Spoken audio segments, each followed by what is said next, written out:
Hello, everybody. Thank you so much for joining us for Hot Takes. You already know that guy. I'm young SHIRO. We appreciate you guys being here and letting us know about any weirdness with audio, video, or just anything whatsoever. Thank you, Tech, for rating us. Love you, bro. We're going to get started with Oh my God, Equip, thank you for following us. We are going to get started with a hot take. Do you want to go first? No, you go first, because I'm still deciding mine. Hot take. I think all music is beautiful, but I think we have to respect music that is objectively difficult to make. Okay, so you are saying right now... Go ahead. Chat, what are your thoughts? And then I think that, honestly, I don't make music, but I honestly believe that if music is difficult to make or time-consuming or just there's some aspect about it that you have to have a particular skill set to do, even if it doesn't move you as much as music that's more easy to make, I think you have to respect it just for that fact alone. Okay. What do you think? You're the musician here. Okay. Well, I mean, so it's kind of a difficult thing, right? Yeah. So, do I have to respect a musician who's just extremely good at what they do, but I don't really feel anything from their music? Do I have to respect them? I mean, I guess, but I have to respect every artist, right? So it's not, respect isn't just set for the people who are experts at their instrument, right? I have respect for everybody who makes artists, who puts themselves out, just because of the very nature of putting yourself out there in the first place, right? That's fair.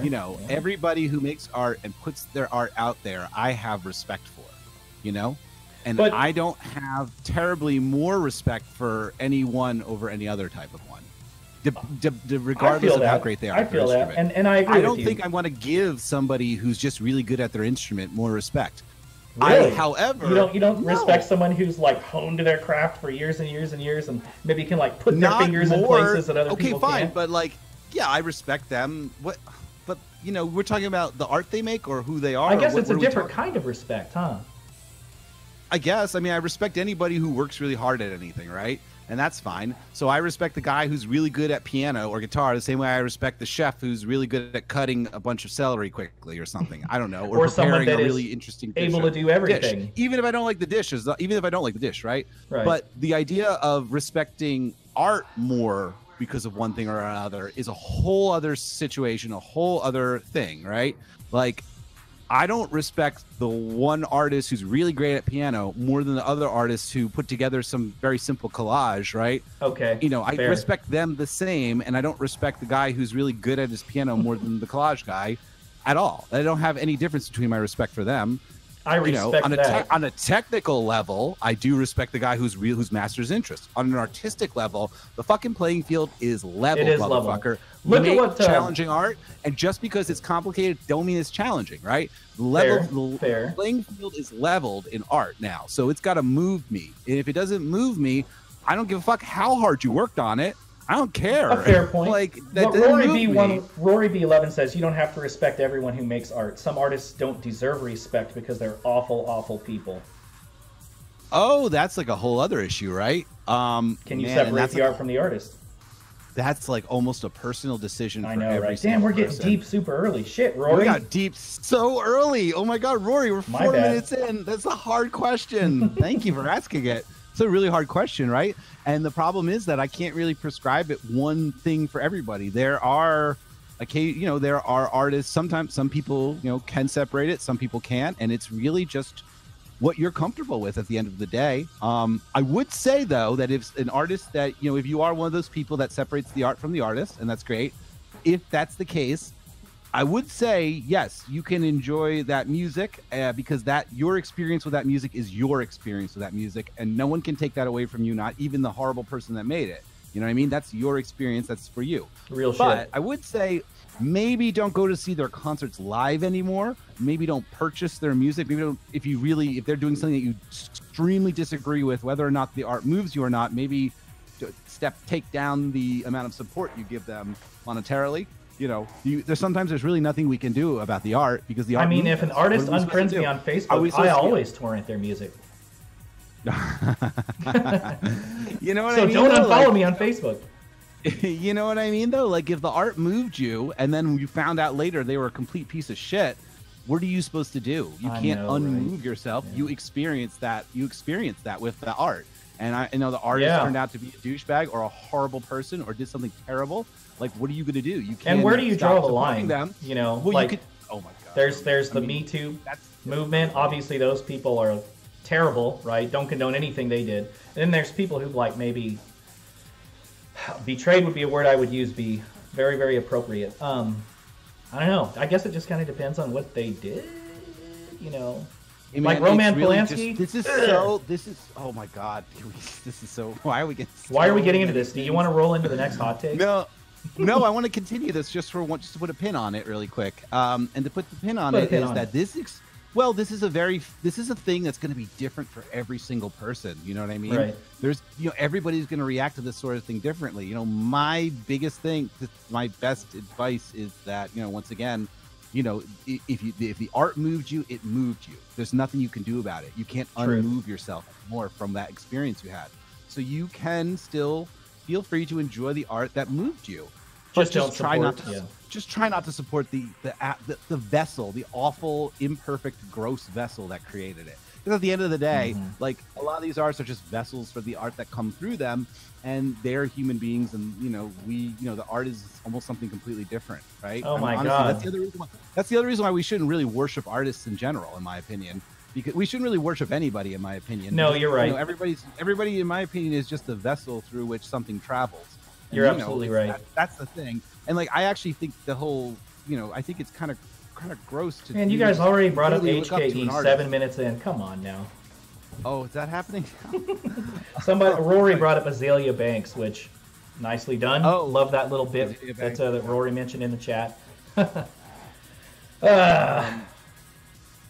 Yeah, I like that. I agree with that, man. You cannot be unmoved, but you can stop supporting.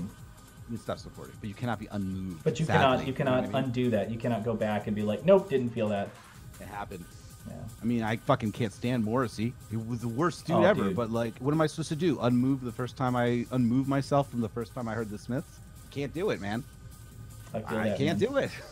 I feel that. Sounds like I experienced it. What am I supposed to do? I can't take away that experience of the first time of hearing something like that. Oh shit, we got some differences of opinions in the chat. Yeah, the Smiths are amazing, even if Morrissey deserves a beating. Well said, Sleep Pattern. He does deserve it. He does. What are you gonna do? Like, I'm not gonna go. I wish you guys could see Colin smiling right now.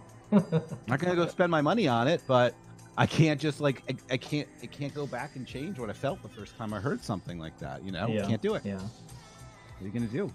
We can only be sanctimonious up to a certain point before we have to admit that we're also human.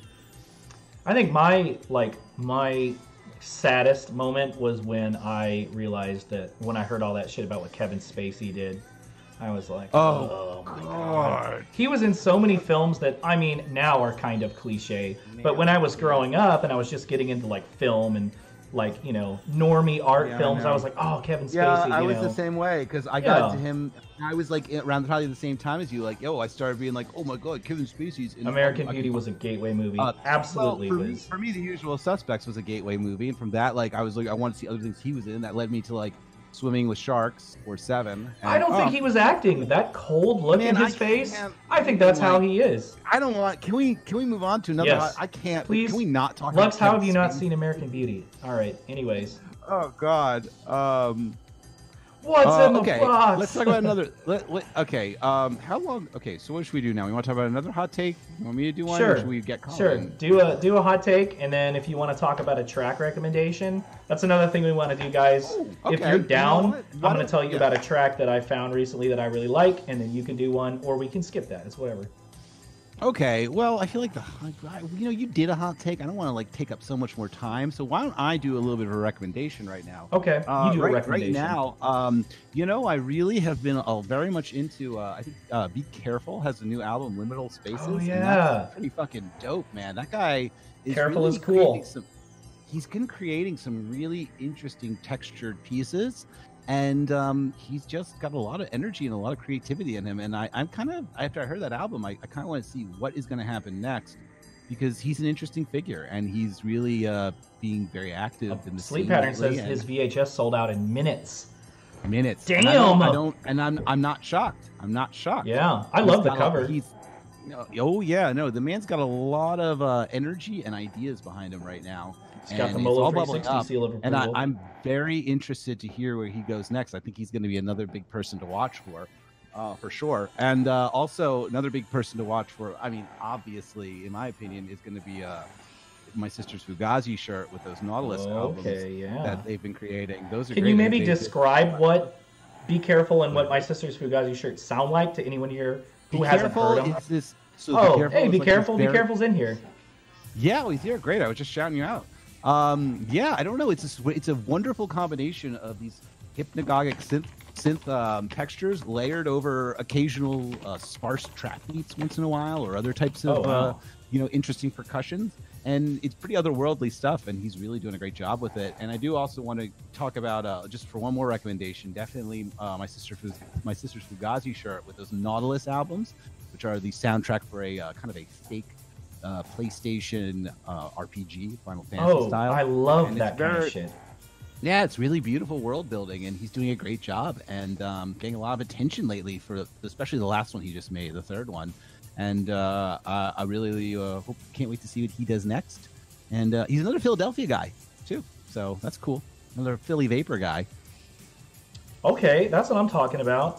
Rail says, "Hey Isaac Phone Man, I found an iPhone 10 or later model on the ground. It is locked and there's no information on the lock screen. How do I find the owner?" The owner is up your butt. Just kidding, but for real, take it to a phone store and they can probably pull the IMEI and find the owner. Give it up for Enrail. He's in the chat for Enrail for being a very kind and beautiful person for returning a valuable device. Oh, my sister's Fugazi shirt was on Liminal Cove. Okay. Oh, you what? Oh, yeah, that's right. Yep. Gabrielle is sick too. Love Windows 96. I love that Windows 96 can do dark synth, VHS pop, or just whatever you want to call it. He's all over the place. Yeah, with the White Gabrielle album, that was pretty cool. Sick ass album, right? Yeah, big fan of Gabrielle. Nice, excellent musically creative thinker, and it really comes through in his tracks in every type of project he does, and I think that's awesome. Should we bring on, before we do any more hot takes, should we bring Colin on? You think we should? Who wants us to bring Colin on? Should we bring Colin on? Should we bring W's in the chat for the Wiz. W's in the chat for our buddy. Oh, Lux mentioned Gudong. That's another side project. How about that one? Yeah. I think we should. You want to unmute yourself, Colin? And, let's get you. Let's get this TV to work. Oh, there's the tracking button. Hey, what's up, Wiz? Hey, how's it going, everybody? Better now that you're here. I'm looking at the stream. Okay, there you go. You brought me on right when I started coughing. Wait a minute. So you have a Red Bull. Chris has a Red Bull. I'm starting to get a little FOMO here. I was going to have one of those tasty Bud Light seltzer lemonades, but you guys are brave too. It's like 10:15 over there. Yeah, well, we got to stay up for this podcast, man. Not on the West Coast. Yeah, man, we're East Coast, dude. Are most of our viewers West Coast, Central, East? Where are most of you guys from in the viewer? Where are most of our viewers? Of course, we have EXE2 MP3. He is none of the above. Eastern. Looks like we got a lot of East Coasters in here. Look at you. Y'all genuinely believe the East Coast is the best coast? Oh, I really love the East Coast, man. I have a great time up here. I don't want to say one is better than the other. They're just both different, I guess. It's a very diplomatic response. Yeah, I mean, because I love coming I'll say it. Uh-oh. West Coast sucks. West Coast sucks. Have you ever been out here? Yes, my future brother-in-law lives in the West Coast. Nothing ever gets done. Oh, shit.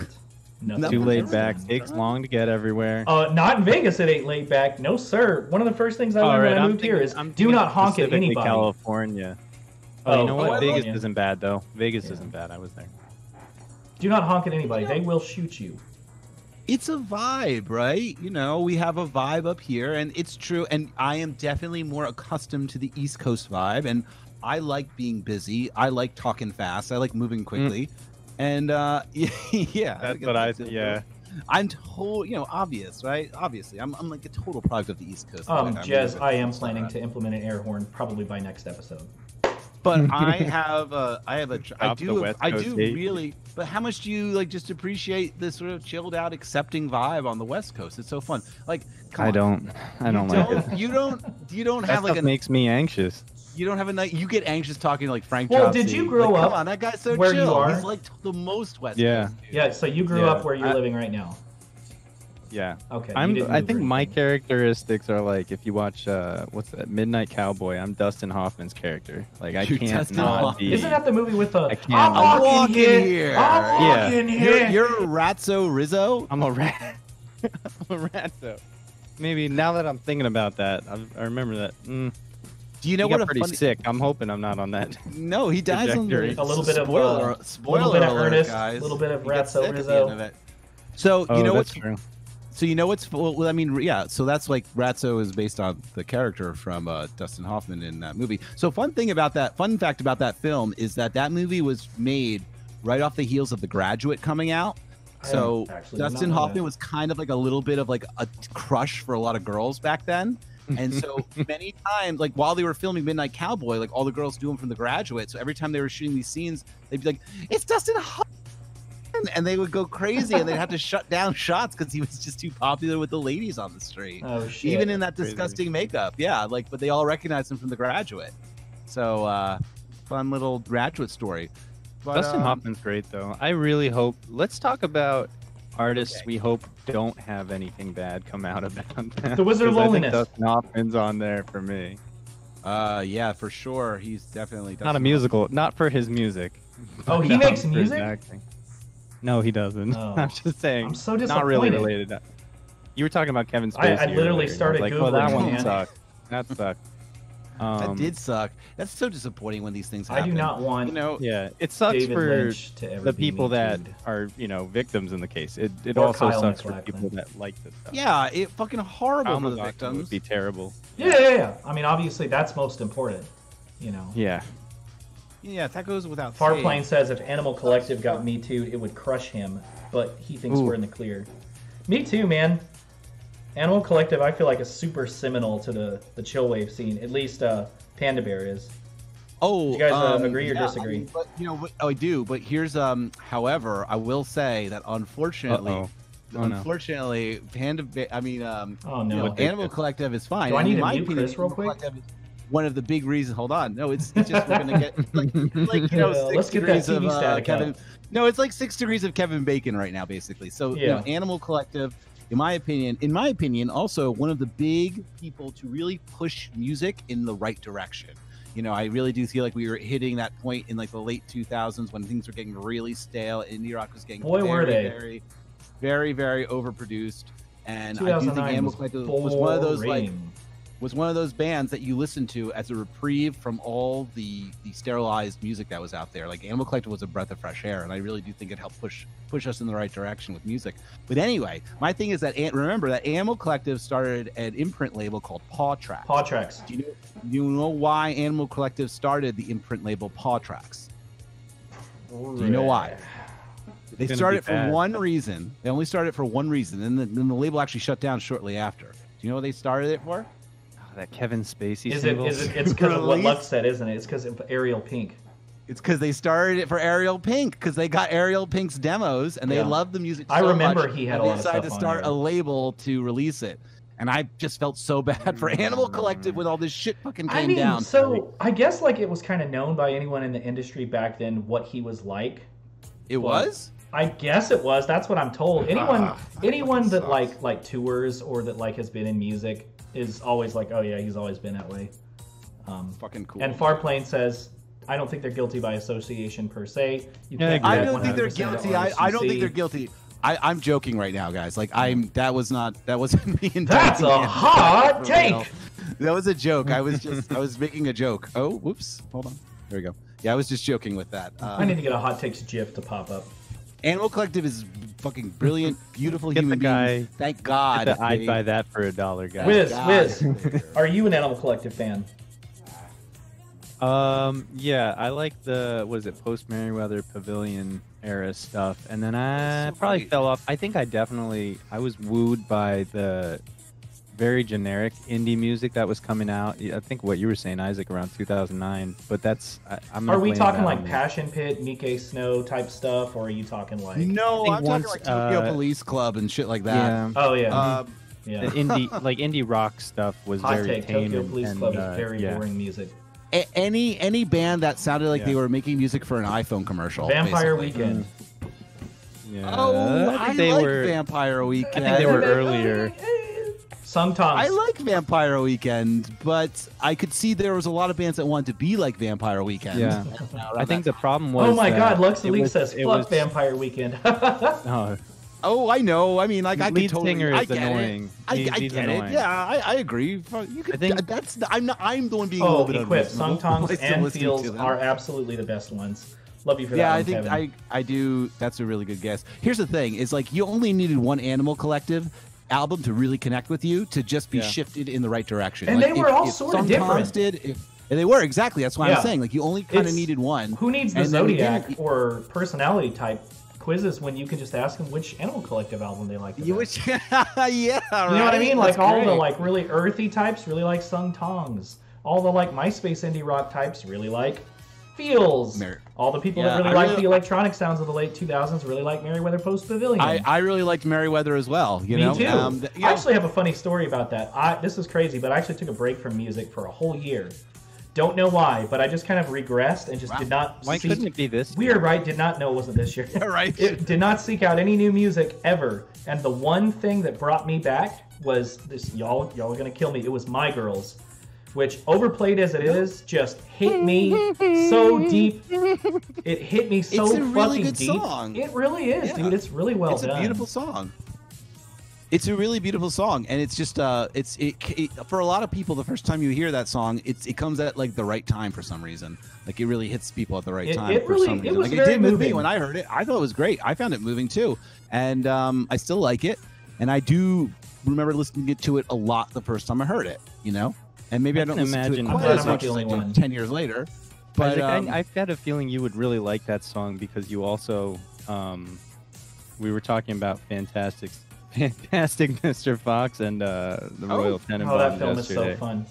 Yeah. And I think anybody that likes Wes Anderson at that time, I think that you got into his movies and I did as well. Yeah. It just seemed to match up that you would be in the same circles hearing that kind of stuff. It was and a really magical song that was, like Chris was saying, overplayed as much. It bled into so many circles that did kind of fit with that vibe.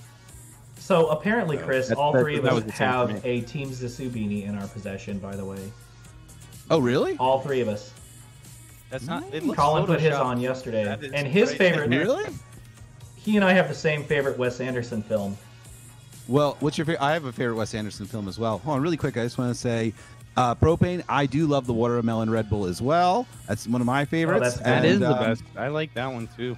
Yeah. What about Coconut? Also, I don't like blue, Coconut. The coconut one. Wait, I think one can every month. Oh, really? That's it? Oh, are you talking about the white one? Yeah, the white one. The blue one is blueberry. Why would a coconut drink be blue? No, the blue. No, not the dark blue one. There's the lighter blue one that was like a summer flavor. You're right.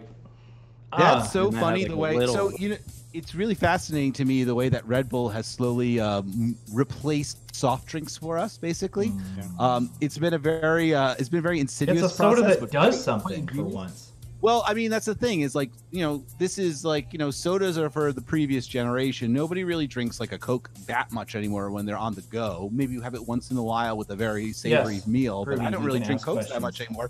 My parents gave me that a lot, but I don't anymore. And then one day I started drinking Red Bull, and it was just an energy drink at first, so I didn't drink it that much. But then one day they started making flavors. And then one day, every time I went to 7-Eleven, it was like, buy 2, get 1 for free. So now I've they got me with that too. That got me.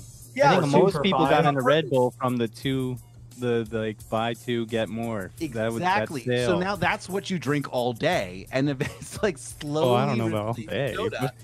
Well, I mean, it's what you have 2 of them now, right? Like you drink one, and then maybe later on in the day, a lot of kids I'll have another. And believe it or not, if you're getting the small ones, it's actually less caffeine than a cup of coffee. So I think maybe we got a question in the chat for Wiz, by the way. Torch2424 Groovy Kaiju says, "Do you have any artists, Wiz, that you don't like listening to regularly, but really enjoy them live?" I like listening to regularly, but really. You know, that is a great question. There are some acts that are way so better I have live. an answer for that. I have an answer for that. So my acts that I don't really like listening to just when I'm relaxing here, speaking to my friends and want something in the background, is I don't really listen to most modern dubstep or rhythm producers. Just rhythm. Just kind of on my own, just chilling, really. And I know a lot of people do. I'm sure Rails in the chat, I know he does. He loves. I know. We just all If you ask Wiz a question, Skelly will answer.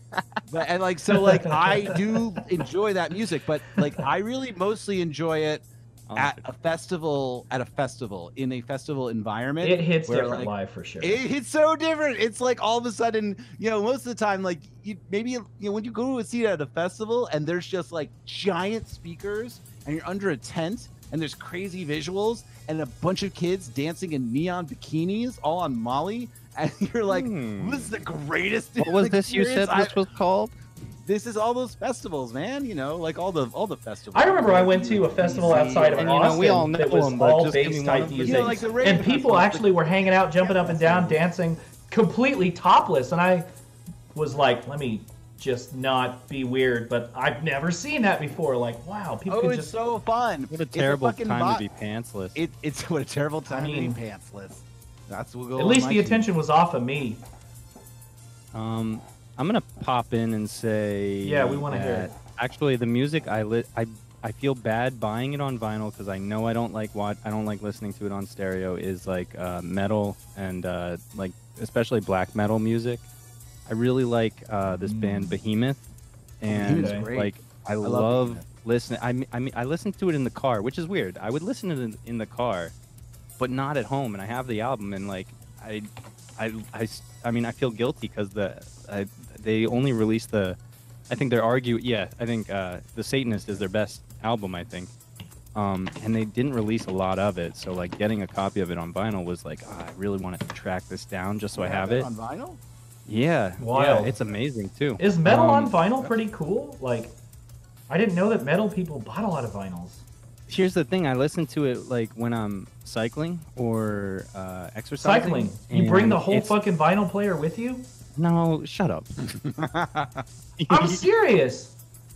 No, I'll listen to it on YouTube. I'm a big fan of. I pay for YouTube, so I download whatever the album is and then listen to it on that. But the thing is, if I like something that much and I'll keep coming back to it. There's a couple. The Satanist by Behemoth is an amazing album to, ride your bike to. And there's an album by Death. What is it? Leprosy is an amazing album to ride to. And, I bought those, and then it's when am I going to listen to these? These are not the mood I'm ever going to be yeah, I feel like sitting here and listening to this. It's not. So, seeing stuff like that. Yeah, and, that's a really good point. Like Chris was saying, and if, when the chance arises to see them in concert. I'm going to grab a drink real quick, guys. It's so much better to see live. They do. I think Behemoth is probably one of the best bands ever I've seen live. They're really good stage presence. What separates them? Just the. I mean, they always black metal bands always have costumes and stuff, but they have a real I don't know, the vibe, They take. I mean, they're nice guys. I've seen interviews with the guy. It's mostly what's his name, Vargel or something. Bargle. They're all named Nargle, Vargel. They're usually all named Nargle, Vargel, or Mortis. Wait. Did you guys start talking about Guar while I went and grabbed a beer? Nurgle. That's it. Yeah. That's it. Weirdo, but well, what's so weird about him? I'm not familiar with this guy. Oh, he's weird because I mean, one of the things I don't know what XMP3 is saying, but he does a lot of interviews, which is not common. Actually, has he? I've seen Guar a is couple. very fun live. You are He correct. seems very nice.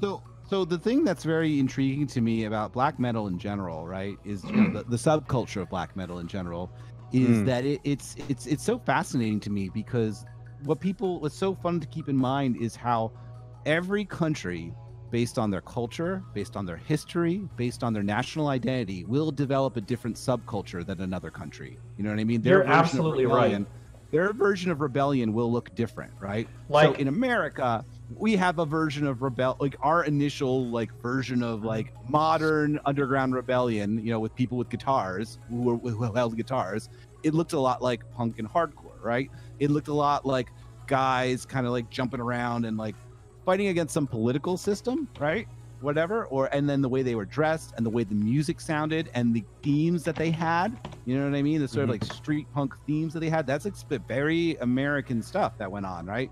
But now, like, let's flip ourselves over to like Sweden or Norway, and they, you know, are going to rebel as well. But their rebellion will look very different than the American rebellion will look. Where the American one looks like very socio-cultural, sort of like fight this political machine, right? Then you look at some kind of like culture like them, and since they have such a long history of like gods and like this sort of weird sort of pagan history in the country, right? But now they're a religious country, or now that they're a Christian. Oh yeah, the country, Satanism is super offensive out there. Their version of rebellion. Apparently. So their version of rebellion is going to look like this pagan dress in black. Your rebellion is now against this weird church and against like the church of your country, or like, you know, a return to like this weird pagan version of your country, right? You wouldn't have, I mean, if you actually look at a lot of like American black metal, I don't know, even their lyrics are oftentimes like a band like Whoa or something. Their lyrics are much more political or social. Yeah, blasphemy. It's very different, man. I mean, like, you could not have had black metal start in America. It couldn't possibly start in them. It could only start in those countries because of that because of that specific collection of history, religion, the way that they rebelled, and their national identity. You know what I mean? And their pagan history. It's like you could only have black metal start in those countries. It can spread to the other ones, but it must start in that country. The same way hardcore music must start in America. You know what I mean? Or jazz or whatever. Like all these things. It's really fascinating. Did Vaporwave start in America? Oh, Vaporwave started on the internet. That's the correct answer there. The reason I brought up black metal originally was because I think there are some parallels between black metal and Vaporwave in terms of the splintering off of genres, I think. I think I agree with Chris, but he was saying that there's a you know, inherent difference in how they were born out of different oppressive systems, I guess. Oh shit, okay, yeah. Obviously the one from metal is a little different than like, I don't really know what the Vaporwave oppression was, but I think breaking free of something is part of, you know, the identity of it. And then there's this similar. Actually, honestly, the rebellion is against identity in Vaporwave. The identity of it is the concept of identity. That's why it can only start on the internet, this movement. It couldn't start on a country. It couldn't start on land. It can only start in a world where identity is dissolved to begin with. Hang on. Yeah, I agree with that. I don't want to derail the subject, but they're talking about in the chat people using real blood at concerts. Is that You can buy animals. Noir doesn't use real blood. That's for damn sure. No, they don't. Well, no, but I mean, I bet there were some black metal groups. I mean, that did that. That probably threw some blood on somebody from like some carry type situation. Hold on, let's get back.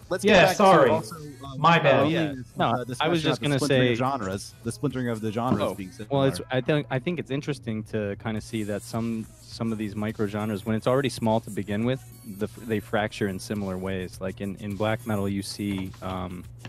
As you know, it's still going on today, but there's a small group of artists that are under the label of like National Socialist Black Metal or NSBM, and that's a part of that scene that people like in the general community are like, oh, we don't really like that side of it. And the same side of in Vaporwave, we had a similar sort of thing with hard vapor and the movement towards I don't know how many albums really fall under this, but Fash Wave and that whole aesthetic. Was that ever were there ever any actual Fash Wave albums, or was this just? I don't think it was so much that there were albums. It's just that people started saying stuff that was like, all right, you're going from being a troll to being just like saying shitty stuff all the time, kind of stuff. And I associate that with like, okay, if people were saying they were into that, it was a pretty good marker that they were, a shitty person. Yeah, I feel Same like as that's in what- NSBM, you'd be like, okay, well they probably. I mean, it's you can't obviously generalize based on what somebody likes. They might be somebody that's an outlier that isn't. They're like, I just like the music, but I really don't. When it's such a niche thing, this is like micro Yeah, niche how did you genre find that? it's Come like on. you looked it up, like. Yeah. So I kind of don't buy that excuse, especially with how aware consumers are of what they're looking. I mean, like you do stumble on some things from time to time from like, oh, this was the music in. I don't use TikTok, but people stumble on music from hearing it in there. But they usually go and look up stuff. I mean, kids these days, I know from talking with a lot of kids, but they're pretty aware of all the stuff that goes on with the artist. Like everything, their personal life, what they're doing, if they like them. And why don't you use TikTok? Yeah. You know what's tough about the your skits why would be don't great I? on TikTok. Yeah, I could. I don't know. Don't have time. What it feels like with a lot of the Norwegian, I'm no expert on this, but with a lot of the I'm an expert on Norwegian, Swedish black metal, and how that was able to move so easily into that space of Nazism is because it's just a bunch of white people in those countries anyway. Like they don't have, it's not even like they wouldn't even be trolling. They'd be like, "What's the problem? We don't even know any better." Like they don't. There is. I can only speak from the Swedish side of that, but there is an issue with Swedish people not liking outsiders moving into Sweden. Yeah. Like so, that is Really? It is They have like gaijin in Sweden. Gaijin? Sorry. Like that. foreigners. Like you can't come in here because you're not Swedish. You're not from Sweden. Okay. Think about the world. I didn't know that. What they're seeing is a lot of the same stuff that a lot of countries are seeing from the fallout from catastrophes like Syria and all the wars that are never ending. So they're seeing a lot of refugees, and it's just not. It's weird. I read a children's book. A Swedish children's book, and it was like trying to introduce children to the idea of,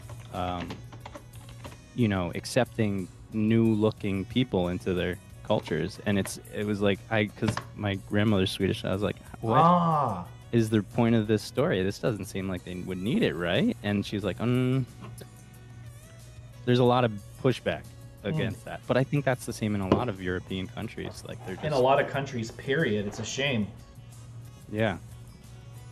So yeah, it makes sense that there can be there is a lot of exposure to, hey, I can be angry about this, and if there's a music scene that supports that anger, people are gonna gravitate towards it. Yeah, they're gonna gravitate towards it. So I really, fortunately for vaporwave, I don't see a lot of that being terribly supported in vaporwave at all. This is a genre about fluidity and acceptance, and it's represented in the styles and the way the sounds go and the variety. This is supposed to be about fluidity in this genre. There's really no tolerance for intolerance here, in my opinion. Nope. And the people who do that, this is not for you. This playground is not for you. And this is a playground, and that's why we continue to protect it and to safeguard it, to make sure everyone can have a nice time and build sandcastles. There's room at the table for everyone in this community. And have fun and share their shovels with each other, little pink shovels with each other.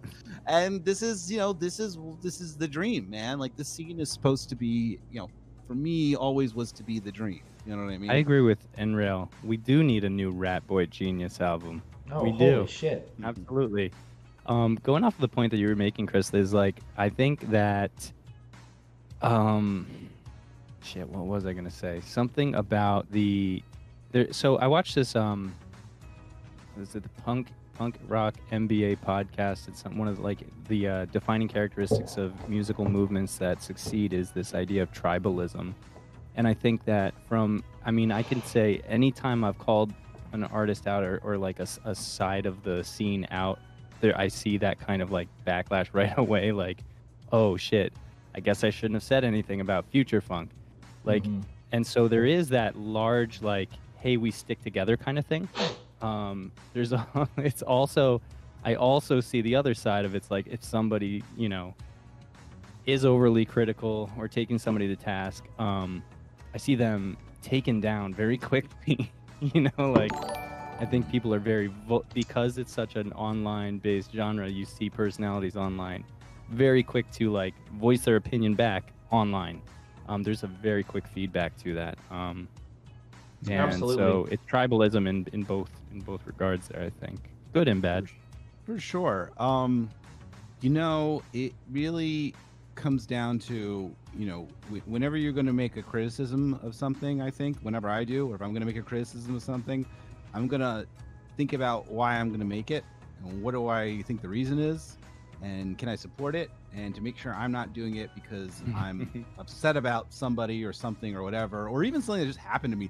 You know, people, we get on Twitter sometimes and we're just like, you know, we had a bad fucking day at work, you know, and you're like, yeah, I had a bad fucking day at work, and you know what?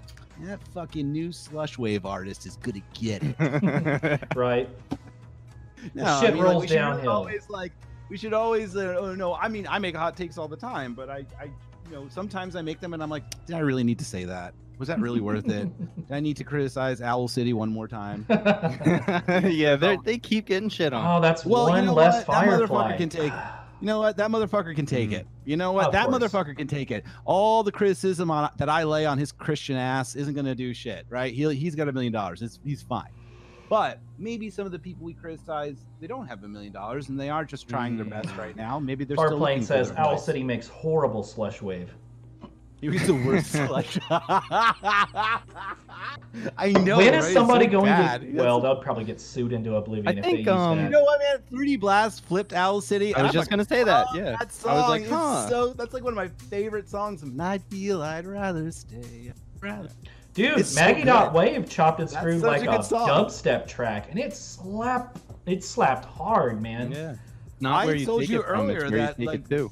Nothing slaps harder than dubstep at a festival, and I've had like the great pleasure of going to these big EDM festivals and hearing these dubstep bands live in the correct environment, and then it's just like, wow, it's so fucking fun, man. Especially at a festival too, when you can like listen to it and then be like, all right, I'm done for a moment, and then walk to another tent where there's a regular EDM act happening and be like, okay, and now let me go to the small act, and like, oh, fuck, Yeji's here. That's fucking killer. You can never What's ever that? ride the rails though, because it's just a bunch of people dealing K always right up front. So you got to stand back, the rails. That's so silly. I love it. Ride the rail. find the That's lie. what they- You can't get right up Hey, against the Colin. rails because Colin, have you ever been to the EDM festivals? No, I went Oh. to a couple electronic festivals. I One wanna- that was not EDM. It was like electronic. Was it Prague? Kind of electronic jam. Is this- I got these free tickets. was it to like the, Siberian this- type shit? No, like it was like Schwazzle? Definitely not. the Definitely gorilla. not. Fucking Definitely infected mushroom or talking Disco whatever. about- Biscuits, I think it was called. Oh, infected No. mushroom. Fuck, God, Psytrance. Now that's something I can't get behind. Me neither. Oh yeah, I used to fucking like hate that music. Psytrance a lot No. in college, and then I was like, wait a second, these are all very, very the here's- same. Here's the thing about Psytrance. Okay, the thing is that we are in the year 2000. What's your pedigree on Psytrance that you're going to My tell us pedigree the on thing Psytrance about that we're going I to know, talk right? about. The thing about Psytrance Let me see your is no, papers. the thing about Wait, dubstep. no, because Here's you the- have to understand how music works, and you have to understand how music works in patterns, right? So like there will always be a space that needs to be filled by the people who used to do this would be like the Grateful Dead, who would have a big festival and they'd noodle around on guitars and like- everyone would be there from Oh, morning I to hate night and you're take a bunch of not drugs. wrong at all. So you got to understand that we are now near 2010s, 2020s. Like that's not going to be the same thing anymore as it is in these years, and that has been supplanted by the Psytrance scene.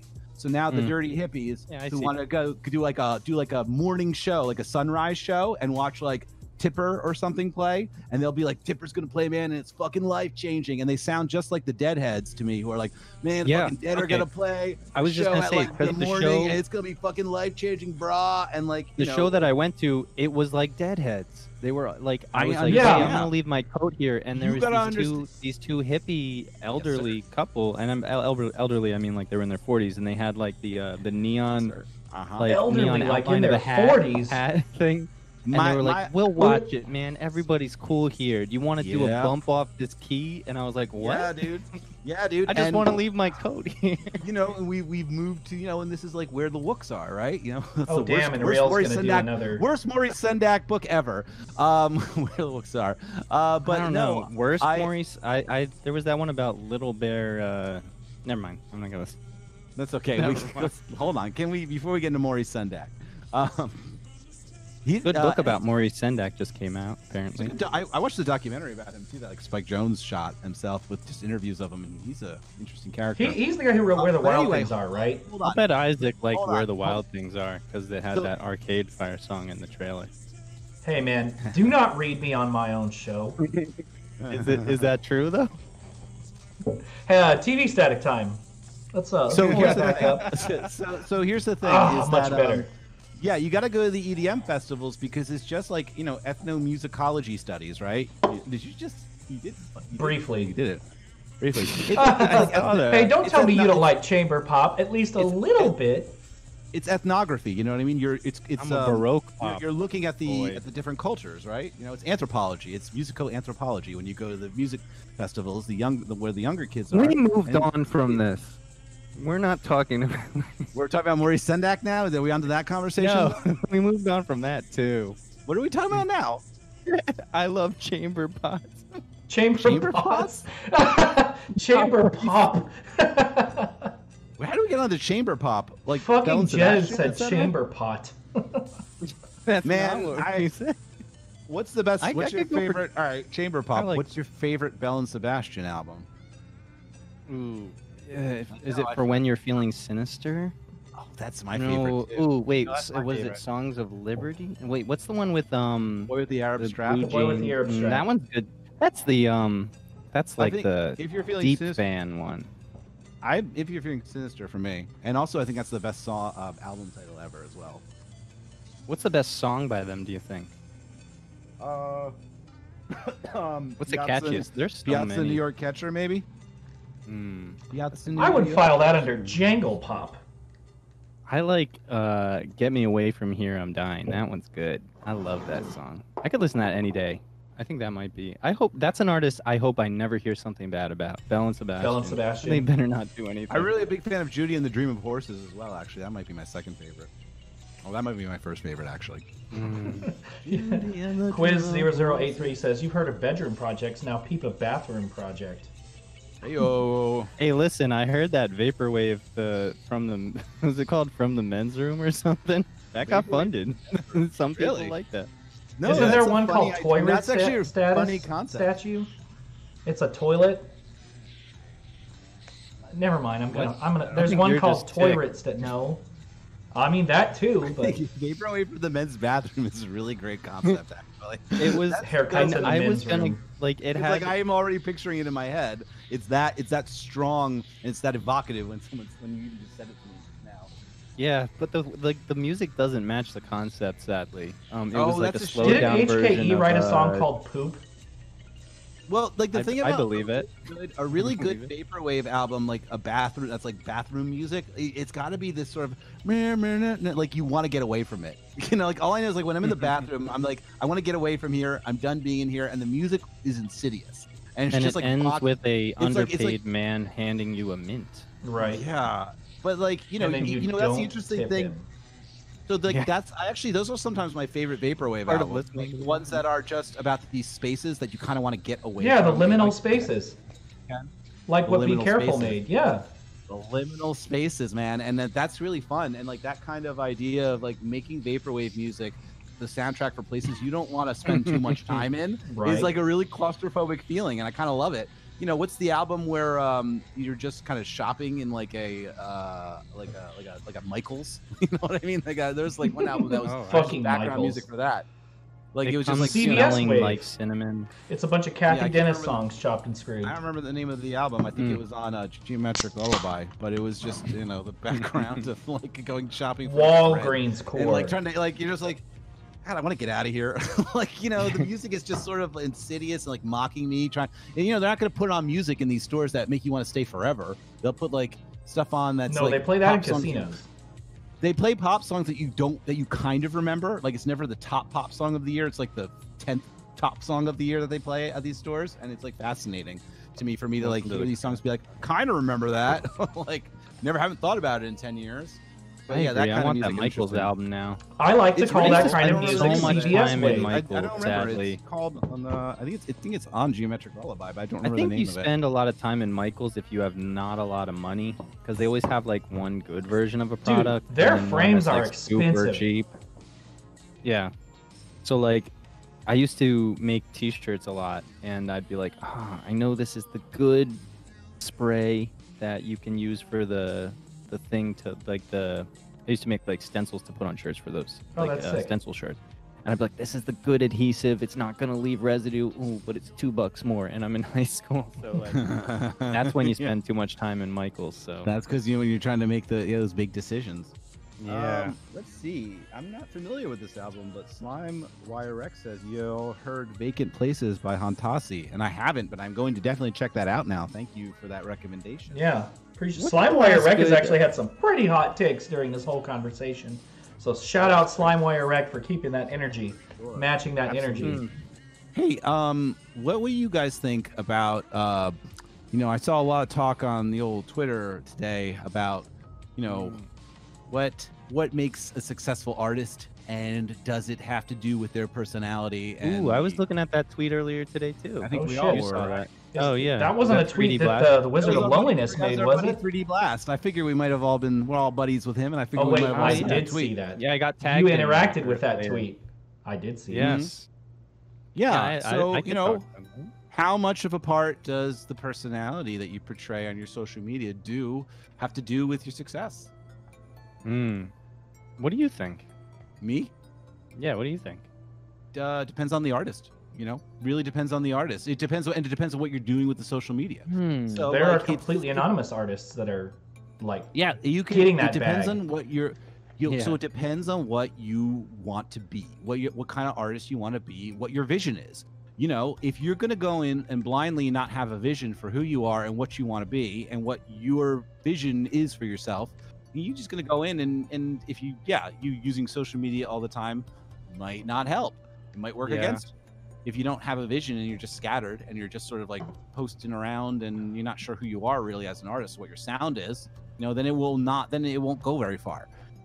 But if you have a vision that includes having a particular message that is best served through speaking a lot, right? Then it'll work. I talk a lot, I guess, and I think it helps with my vision, but it wouldn't help with another type of artist. A different artist it might not help with. There are some artists who are going to curate a different sound and who are going to curate a different attitude and a different overall feel and aesthetic for their vision, and talking all the time on social media isn't going to help them. Right? Yeah. But I will say that George Clanton got to where he is by putting himself out there a lot and making his personality. Do you remember that original video he did where he was trying to get the vinyl funding for that one Mirror Kisses album? For the first and he had "It Is Happening Again" from Twin. Well, you wouldn't know about that. But then they had the part where he was like, "I'm George Clanton," and he had that 18. Yeah, I remember back in the old days, everyone was constantly chattering back and forth with each other. Oh yeah. But this technique isn't going to work for certain dream punk artists, right? This isn't going to be the same thing for them. Oh yeah, they rarely have. I think one of the by mystery, right? It depends on what. That's what I was going to say. I think there's the biggest criticism of this kind of like being out there, being always on social media is what is the method of delivery for the artists that benefit from more anonymity? Like, where is their ability to get things out if not through social media, which seems to favor people who post a lot, people who are interacting a lot, people who have a voice that people can recognize and go, I'm interacting with that person. This interaction is going to be something unique. Because I don't know what trends or for other music genres, it seems like the trend is that by interacting, you are able to build a sort of brand on social media. So like, how do you, if your brand is anonymity, how do you build that aside from you put an album out and just say nothing? Like, it's tough. The blank banshee. It's tough. I think that also what Randy was trying to say is you don't have to feel the pressure to do it. You know what I mean? Like I thought one of the points Randy was making was like, some of you out there don't want to talk all the time, and that's okay. You don't have to. You don't have to think that you only are going to be successful if you do this. I think Randy was trying to tell people that you don't have to always do this to be successful. You shouldn't feel pressure to do it if it's not who you are. So, but you're right. And back to your point about that. Well, I guess what you should do is, probably maybe you're more of an introverted person. You'll do better maybe on one-on-one conversations and DMs with people, and you can people who are on record labels that it's their job to be posting all the time, and you'll maybe court their favor, and they can help you with that stuff, and you're going to create beautiful works of art that they'll be happy to know about and happy to talk about. I think I also agree. Something Randy said is that it hasn't benefited him very much. Like he has notoriety for. You get exactly. You get in trouble for the things you say, and it doesn't benefit your music at all. I think Randy's hilarious. I do Randy's too. hilarious. I do. He's a great guy. Yeah, but like you're right, because he doesn't said post the same serious thing things all the time. People get mean with him occasionally. Yeah, and that's sadly sometimes that's what you become known for in the musical sphere. Like I agree with. I think he said something like he's probably lost more followers from the way that he is online than gained from his music. And I kind of feel the same way. Like I have a different crowd that I interact with on Twitter by just being goofy and weird, and I see some overlap with I check the I have the benefit of I release a lot of my music on a label that I run on Bandcamp, and I can see who's following, and it's like, some of these are the same, but a large amount of these people I never see on Twitter. And so it's like, I don't think there's that much, I'm not getting any bump from my online personality being, whatever, funny, or if you think I'm annoying, whatever. So it's not like there's a advantage to it. It's just, if that's who you want to be on social media, I think the main takeaway, I guess, is make sure that it's not something that completely detracts from, turns people off of your music. Like, if you say something that's like, well, now I'm never going to listen to something from that guy, well, that's not good. But, if you say stuff that gets people interested in you as a person, there's a slight chance. It's not a huge crossover, because who looks for things that are funny and then goes, I'll bet they make good music. It just doesn't come to mind. Usually you don't go to comedians and say, when's their musical album coming out? Although H. John Benjamin came out with a funny album. I can't play piano, and that was pretty good. Oh my God, I watched the making of that. That was so funny.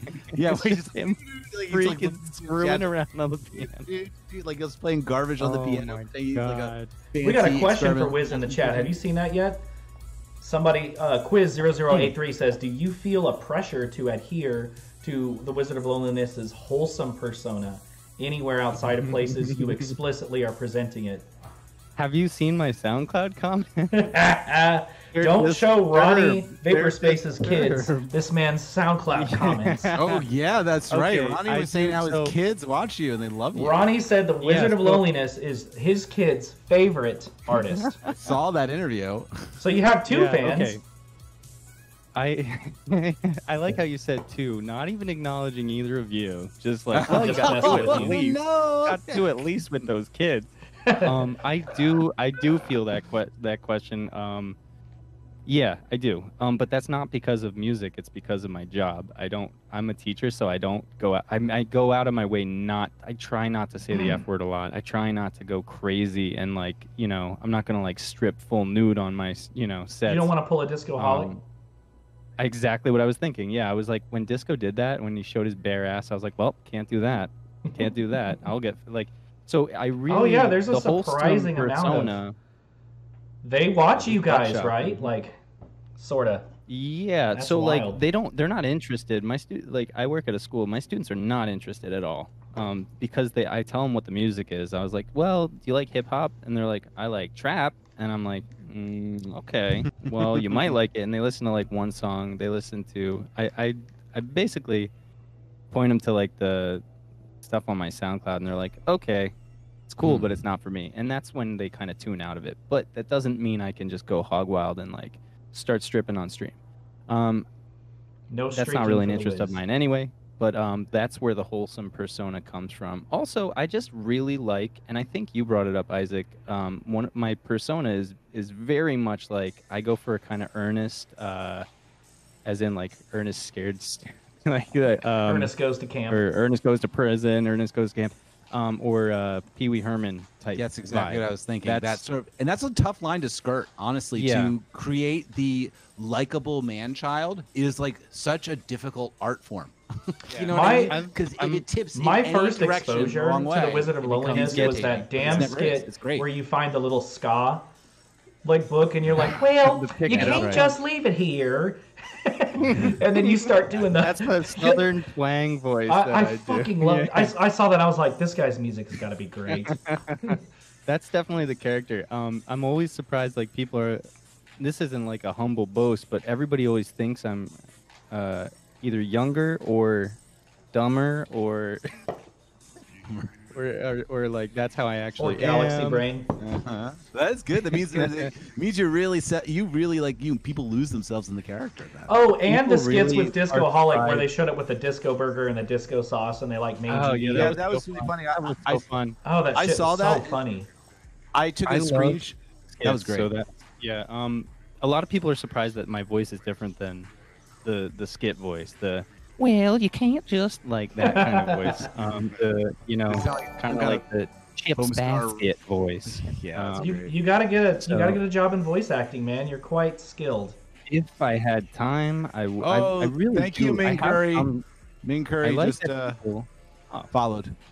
Sorry. Thank you, Ming Curry. We got interrupted when follows happen. Screw you for. No, we got to interrupt when follows happen. I'm really happy that people have mentioned that enough. Like, and to be honest, it's something that I have definitely considered. That's right now. That's like my, if you follow me on Twitter, I complain about my profession all the time. So that's finally got the indie follow. It's my backup. Oh, thanks, plan. Indy. Voice acting. You really, I'm told it's a really tough industry to get into, but you would do well. I don't have to break in right now, but if I was unemployed, fingers crossed. Let me see. Well, if I show my ass, let's roll the dice. Yeah, no, I could do it. I really admire voice actors. I do a weird thing. I don't know if you do this. I don't know if anybody does this. When they're watching stuff and they hear voices and they're like, "Oh, I know what that voice is from." The best show to do that with is King of the Hill. You don't look at who I'm the always guest doing star that. is, and you're like, "Who's that voice?" Oh yeah, all the time. Or like BoJack Horseman, like I know who that is. Who the hell is that? No, I'm always like, is that Billy West right now? Oh, is that that's I remember that. I do that all the time with the voice actors. It was Diane Wiest. I'm sorry. Not Billy West, Diane Wiest. It's always the ones I get confused. Yeah. Even when they're in movies. So that's always been a hobby of mine, is just like listening for voices, and then I try to impersonate them too. And there's some voices that I can all do, the time, and I love doing that. And my family really hates it. I recently I'm not going to do it on the stream, but like I've been really getting good at Adam Sandler. And especially like Saturday Night Live, like Opera Man. Oh, man. That's what it's like, Opera Man or Canteen. Yeah, and so we'll be playing something or eating dinner, and I'll start busting out Opera Man. So like I just do a lot of impression training, and it's just really fun for me, especially when I realized I can annoy people with it. I was like, yes, you've told me the one thing you shouldn't have told me that I'm gonna give it back to you. Yeah, now I know. Yeah, that's not really a hot take though, but I appreciate that question. Yeah, the fine line of persona versus. I mean, that is kind of who I am though. I mean, it's just an exaggerated, form of who I am. It's a man-child character. That's kind of who I am. It's an extension of you, right? You know what I mean? All our art is really an extension of us, right? I mean, in some way, yeah? I mean, if you're doing the art, you're doing an extension of yourself. Yes, Molo360, I have watched Midnight Gospel. My favorite episode is the one with the sword. Anyway, I think buying it back to the original thing. Would you say? Oh, what were you saying? Well, I was about to say, would you say that a lot of the art we make is an extension of who we are in some way? Yeah, so I was going to say, tying it back to the Randy Twitter comment there, is like, people, I think when you're doing something that's art, like you want to represent, I think, what was the earlier thing you were talking about, but respecting what people do with their art. I think that I have an easier time respecting if it seems like it's something truthful of the artist themselves. Mm-hmm. And so although Twitter is not I wouldn't say an art form. I think maybe the videos and stuff that people, well, some people do poetry on Twitter. I used to do that. But I think as long as it's a truthful representation of yourself, like I'm never going to play somebody that's like a racist or something, or I'm never going to play a character that is a non-truthful representation. I'll play an exaggerated version of myself. Like I'll play somebody that I played a play a lot of character with bald caps. If you watched Wiz the Season a long time ago, I don't know if anybody did, but even though that character was like a miser and a Scrooge, it was an exaggeration of some of the things I've said on Twitter. So it's like I feel comfortable being that person on Twitter. And I think that some artists, where they screw up on Twitter, is the version that they present of themselves is just too edgy. And I don't really honestly believe anybody out there is like, I want people to hate me. I don't think that is. And so that representation of themselves is always comes off to me as a bit like, all right, you're hamming it up because I think you know what you're doing here. So misuse of Twitter and social media, that's where people go wrong with that kind of thing. Whenever I see the people who are leaning more towards edginess in this scene or any other scene, to me it always belies some kind of pain that they must be going through, some kind of lack of control that they have in their real life, and they don't know what to do that's about some it. serious So they empathy. have to start hurting. It's always the month before it comes out. Oh, they had some demons. Like, Yeah. Oftentimes that's really what's happening, is that when somebody has like a big blow up or says something that you don't like, or is mean on Twitter, or is dismissive of people on Twitter, or just says some shit that's like kind of like a shitty thing to say, doesn't have to be racist, doesn't have to be anything, just can be like a really shitty thing and irritating a lot of people.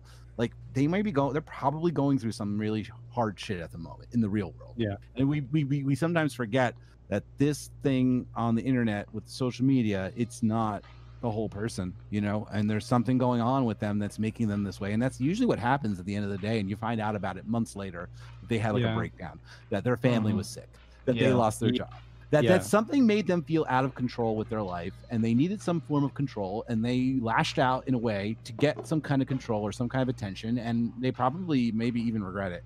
Maybe they'll never say it online, but I've gotten sit at home with their own thoughts, and this is what happens with them. So I try to cut people slack. Yeah, that's Good man. That's very mature. Best advice, so you can, if you're interacting with people online, you're gonna have people blow up every once in a while. Just wait and then ask what was going on privately. That's like the biggest strategy I've had to not have issues with people, is if I see them like definitely going through some shit, like as much as I want to be like, wow, they're a dick, every single time, it's been like 100% of the time, I wait a day, I ask them, hey, was something going on privately? And it was like something like, I'm experiencing homelessness. Good advice, man. I don't have housing. That's a very adult thing to do. Good advice, man. That's good advice. Yeah, and after that, it's like, I was about to say I hate you, and knowing that now is like how I couldn't like. That's such a loving thing to do. Man. Well, it's we just need being more patient of that with people. Yeah, being patient is better. But you know who we can't be patient for, and this is going to what Mola was saying in the chat. People that reuse sets for URL shows. I was about to ask you to comment on that. Monica says, "You gotta be kidding me! How do you guys feel about keeping your sets fresh?" I hate that. Wait, people do that? I work so fucking hard on those fucking sets. I really don't. I've done that. like, motherfucker, you gotta be kidding! People are doing that. I had no idea. That sucks, man. I did it one time. One time I did a live set for for something that didn't get a whole lot of viewers, or it wasn't really heavily trafficked by the Vapor Sphere. Dissenting opinion. And You reused something, didn't you? I did. I sent something to Codex Boy Wow. Encyclopedia for their first Sight, Sounds, and Conversations. So I did a 1 hour Future Funk set for a group on Facebook called the Ohaso Rojaso Club, and it was super cool. But like, all right, none of the Vapor people watched it, and I worked my damn ass off for that set. So I gave it to Manny to play. That is the one time I've done that. Actually, that's a lie. I did it to All Hell Breaks Loose one time, but that's a different story. You're a freaking repeat offender. Hey, so All Hell Breaks Loose asked me to do a set for one of his after parties, and then told me the wrong day. So he was like, "Hey, you got that ready for me tomorrow?" And I was like, "No, you told me it wasn't due for like a week." I feel like you get a pass on that. I yield the floor. You get a pass on that. But like, hold on a second. I gotta talk to Colin about this. So like, I just want to get something straight because like I've done a lot of these live stream shows. I've done a bunch of them, and every time I do one, I put so much fucking work, man. Well, because you're creating visuals, because I do a lot of my own visuals. I mean, you know, I do the visuals. I mean, do you sleep? I fell asleep yesterday. Oh, that was actually a joke that didn't have to do with yesterday, but okay. And people are just out here reusing stuff? Oh. I think that it comes from just because you can do something doesn't mean you should. You don't have to accept everything that you get coming your way. There's a lot of URL shows. I know for some smaller artists, it's like, well, I might not get another invitation. You'll definitely get another invitation. If you see somebody saying they're putting a show together, just keep your ear to the ground. You can probably ask to be on. The whole reusing stuff, I feel like it comes from partly, I think, Isaac, maybe you're on both sides of the fence because one of them was a shitty situation that you shouldn't have had to rush to put something together and that seemed like a viable option. No hate to All Hell Breaks Loops. Love that guy. It was just a misunderstanding. He is. He really is. But anyway, amazing organizer. When you're him and you have like a million different events you're coordinating, this happens once in a while. You know? He does so. He does most so much. People in the Vapor Sphere are really good at communicating, and he is as well. It was just a misunderstanding, and it worked out super well. Somebody said. Go ahead. Oh, earlier, Lux said I have similar set lists, but I instinctively try not to do that. I think we're in a weird era where like the album cycle doesn't exist for vaporwave artists anymore, especially since a lot of people like artists' earlier stuff. So it's not like it used to be where you have to play a bunch of stuff from your new album because you want to see how people respond to it. It's like that's not part of the game anymore. So I think there's less pressure to have a set list that is like if you go to see, I don't know, Hot Chip or something. I don't know if I guess they're still touring. They're going to play some stuff from their older catalog, but there is a kind of requirement for them to, we got to play some of our newer stuff too because of the album. And but with these URL shows, it's so complete. Like I've never done one where somebody was like, make sure you only play the new stuff, or like it's never happened. There's never a requirement for that. So like most artists have over enough songs. If you don't have enough songs that you can't pick and choose different sets, you probably shouldn't be doing a set, which is a shitty thing to say, but like you've got 12 songs, you've got one album, you probably are going to be guilty right away on your second. That's a valid point. Second show. If you don't have a lot of source material, like how can people judge you? You go. Okay. So I think that people can do, and what I certainly do, is I guess this helps because of the DJing background, but you can play your favorite songs that inspire you too, if you work them into a set. It doesn't have to be, you know what I mean? And this is what they do. And when you go to the EDM festivals, you know, the modern EDM festivals, yeah, they are going to play a lot of their stuff. Always talking about EDM festival. Yeah, man, it's 2020. We'll be talking about them a lot. I mean, and there's fan favorite tracks. You gotta drop those favorite tracks. 2020. As a DJ, I know you know. Like people want to hear Private Caller. You have to fucking play that, or like fucking Better. People want to hear that. The art of DJing is not just playing songs. Isaac, you know it's about all this. It's reading the crowd. It's not about playing. But for the URL, and that's true for the IRL stuff. But for the URL, it's harder with the IRL stuff for sure. It's going to be. It's hard with the URL too because you are going. If you're going to do this right, you're going to piece together a journey for some.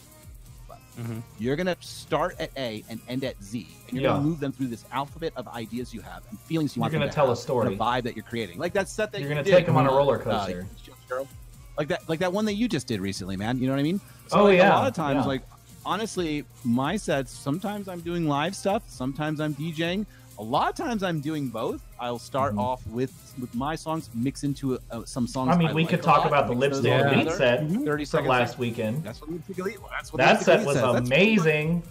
Lux's source material, the track selection was. Lux is brilliant. Your mixing was best taste. Between the two of y'all and DS Dude's visuals. For sure. So, what do you guys think about that? I've done it. I know you said you've done it. I've seen. Go ahead. The balance of other people's music to your own music when you're doing a live set like that, is the expectation for you to play mostly your own stuff? I'd say, yeah, it is. I'd say, yeah, I it is. think a couple songs sprinkled in there.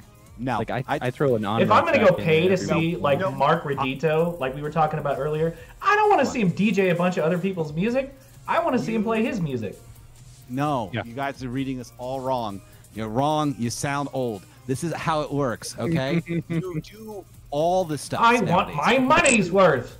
It's a kitchen. It's a kitchen sink, right? So if Mark Redito plays, and as I would expect with a lot of others to play, you will play your stuff mostly, sure, but you're not going to sprinkle in one or two stuff. Honestly, if you go see these EDM DJs once again, or these artists, you know, they do their stuff, but then all of a sudden they throw in like a sample from like fucking Drake, and then it turns into a Drake song, and that Drake song morphs into something else that they've created, and then it's this weird remix mashup.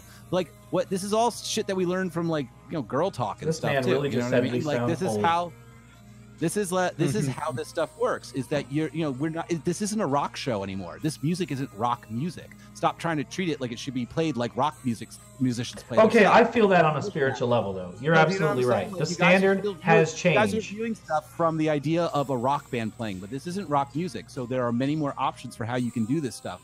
And the thing is that when you DJ it, you're not gonna. If you're a live performer and you're gonna put some other tracks in there, you're not gonna play the full track. You're gonna play like 30 seconds of it and then meld it into something else. So that's what you do when you do these live stuffs, and you're an electronic musician and you have some stuff that's dancey. You will sprinkle in stuff that inspires you or stuff that you know moves a crowd, and you're only going to give people a garnish of it, and you'll mix it together with other things. And this isn't even like this is what they do at EDM festivals. This is what like every kind of electronic artist who does stuff that makes people dance does, unless they're a straight up band. Really Wiz, do you DJ? Yeah. Yeah. What do you? Okay. So, I just got my new. I was gonna say, what are you using? New, controller. I just recently, and as in like last week, I used to do DVS. With the tractor. Okay. To turntables. It's too heavy. You use turntables? So I switched to. Yeah. But it's with the digital, vinyl control thing. Oh, this guy's really an OG, y'all. This guy's an OG. That Denon controller is awesome. I got the Prime 4, and it's. Oh man, I always thought I was like, I'm gonna be vinyl completely till I die, and that's like, amazing, bro. And I really like this controller. It's so like it's like, well, I can actually do that on there. So I had to ask because Chris is a DJ and a musician. I'm just a DJ, so I didn't know that you DJ. That's really sick. Yeah, that's how I started. Actually, do you have any favorite genres? Earlier. Yes, I really have recently been loving mixing UK Garage. I love UK Garage, man. It's not something I would play for like a URL show, but if I were like, hey, everybody likes UK Garage, you're gonna love this set. I have, tons of. I'm always creating playlists for different genres that I like. I played a little bit of that in my set last weekend. I like gospel house music too. I'm semi-religious. I kind of try to keep that low key, but I love spiritual gospel music, and I also really like. And if you listen to some of my earlier stuff, I sample a lot of like in the 80s and 70s. There was a ton of soul music, gospel music that was being put out on these micro labels from like churches. Yeah. And the synthesizers are so bad sounding that they're good. The singing is just like it's so good. There is some pretty decent Jesus rock from that era. I know N5X sampled a song for "Cause I Know They Want to Catch Me," and it was like this lesser known like gospel song from that era, and it worked really well. You can, and the good thing is you can usually tell from the cover. It's a very nicely dressed couple. Oh yeah, usually terrible hairstyles. Nicely dressed couple, very nice sweaters. standing in a non-suggestive pose. That's the key thing. It's like they're both looking over a manuscript or something. It's like, the Peebles. And it's like, right. You'll see. This is fascinating. Howard and Sharon sing. Could you recommend an album, possibly, where to start with this? Because this is... Yeah, like, put these people onto something, bro. Okay, so there used to be an uploader. I hope they're still uploading stuff. I got a bunch of them. It was off of a link from Vinyl Frontier, if you used to do vinyl digging from there. But there's an uploader. If you look for who uploads, I don't know how you do it, search by that, but it's www.edufunky.com. And you'll know that you have the right person because all of the tracks, when you put it in, like, whatever you're using to play tracks, it has these, like, little wing, like, upcase, a slash, like, they always, tag their tracks like that. And they have a bunch of artists that fall into that exact category. So Edufunky, there's a lot of Christian soul music stuff, and you don't have to be Christian to enjoy it at all, because some of them, the way they're talking about it, you would not guess. It's like, I want to kiss him, and it's like, I don't know if that's the point. Like, but damn, this guy got some niche taste. That's cool, man. There's a lot of good stuff. Yeah, digging for music. I think that's one of the best things. A lot of people that are DJs, I think, do appreciate. If you like digging in the crates, you probably like. Let me say this way: if you like vaporwave, you probably would also like digging in crates, because part of what I love about vaporwave is like identifying. Oh, there's a sample that I've heard. Right. That's also part of. I wanted to get into another hot take, but that's also part of one of the things I don't like too much about some of vaporwave that's coming out, is that the digging has become more refined, and everyone seems to be using the same algorithms to find their samples. I'm hearing a lot of the same samples that I used to hear. So I wanted to ask this to you two. What I feel like the proper response is there is no responsibility. Do whatever you like doing. That's the music lovers. That's the music lovers answer. But as a music listener, my answer for, like, okay, are people beholden to Young Graph. knowing? Thank you. Are you beholden to knowing what was put out already in the scene that you claim to be a part of and that you're hoping to get support from? Like, should you know, hey, St. Pepsi sampled this shit. It was popular. Like, should that stop people from retreading the same ground? And I think, maybe I don't think so. I'll stop myself, because I think that was a leading question, and I don't want to make it sound like there is a correct answer. Should it stop you? That makes it sound like there's something to be stopped. But yeah, what's the responsibility there? Well, it's not. So there is. So I would not say there is a responsibility to know this, right? You're going to do. How can somebody know that? No wrong way to do it. But hold on. So because you possibly, it's impossible to know everything that's going on in vaporwave, right? So you're right. It is not your responsibility to know these things, but when you do that, you should think about the sample you're using, because while it's not, you don't have to worry about it. You can do what you want. There may be somebody out there who might roast you over the coals for it. You know what I'm saying? True. I feel like I feel like I'm constantly roasting people on that, and it's that's like, fine. Give us an example. I feel bad about it now, because you don't have to name names, but give us an example. So hold on. Well, I think the most obvious example. Well, the most obvious example is it seems like every future funk artist goes to the same exact YouTube channels, and at one point or another samples Plastic Love. It's happened. It's happened hundreds of times at this point. And so, like, and even when they're going down the rabbit hole of, Plastic Love, similar to this, leads to the same places I'm seeing. And and the problem I'm seeing, and this is why I feel like it keeps coming up in conversation, with me at least, is that, well, what has changed? Hey, there we go. Lux says it. Everybody uses Boogie 80. That's the channel that everybody uses. I've used it too. I wish they shocking. They added that tag at the beginning. Boogie 80. I really love the way you said that. So, like, well, they're British. So what you have is a thing that used to make people unique, which I think digging, the way an artist digs for samples, is a huge part of what their sound is going to become. Definitely. And if everyone's digging the exact same freaking samples, you're gonna get a lot of stuff, especially in a genre like future funk, where the beats do not change that much. Like, you're gonna hear the same type of, you know. Oh damn! Slimeware like, Rex sampled Tommy Wright the Third. That's sick. Yeah. Oh, sorry, I wasn't. What? Slimewire Rec just said that they sampled Tommy Wright the Third. I just think that's really cool. Dude, I mean, I think it's cool whenever you find a sample, you're proud of finding that sample. That's awesome. I think that's why I agree. There's no responsibility for you to know what everybody else has sampled, but you have to be aware of the fact that what you're doing may not be as unique as you originally think it is. And so once you release that music, you are kind of placed into a context where, like, okay, well, this person also sampled this and they also did it better, you know, like their compression is better. The way they match the percussion sounds like it matches more. So, like, there's been plenty of times where an artist I like, a future funk artist that I like, will post a song and then I'm like, but you know what? The night tempo edit is more cohesive. It sounds better.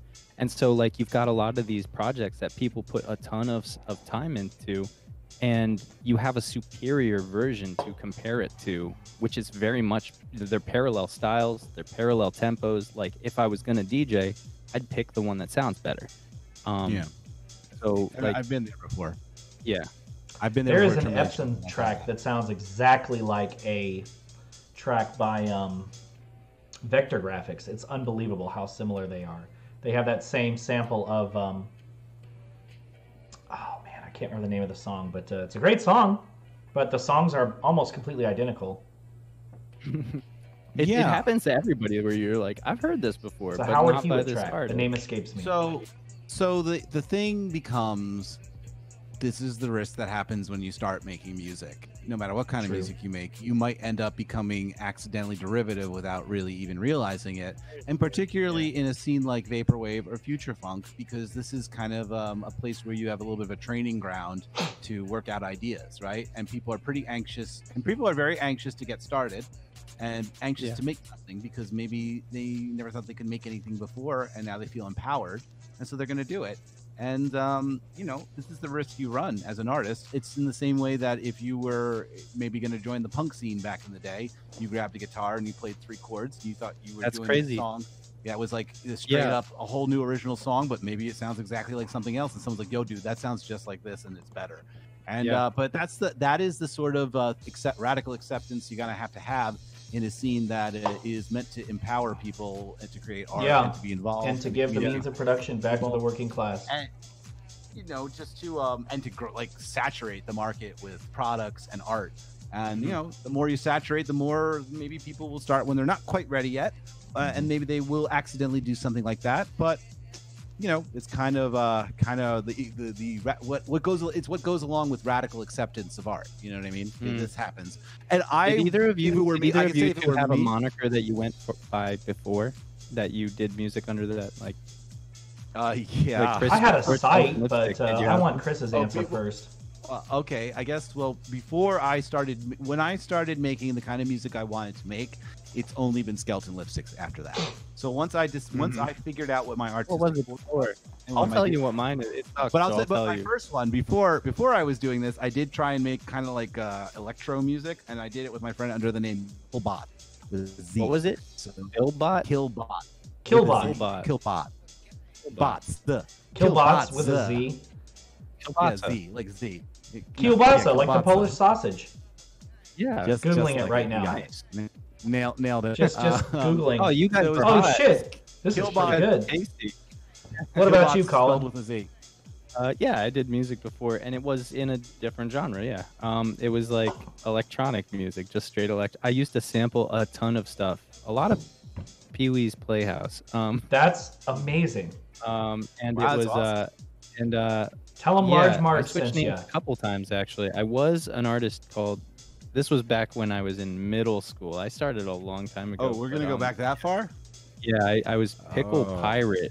Pickle Pirate. Yeah, and then that sounds like a VeggieTales episode. Well, you'd be on the more wholesome take on that. Because when I started showing it to my friends, they were like, hey, I just looked that up. And I don't think you want to call yourself like that. Anyway, so that was what my original one was, and then I changed briefly when I started focusing more on DJing to my DJ name of Kid Nichols, which was a Kid Nichols. I realized I aged out of that real quick. I was like, okay, I'm not really a kid anymore.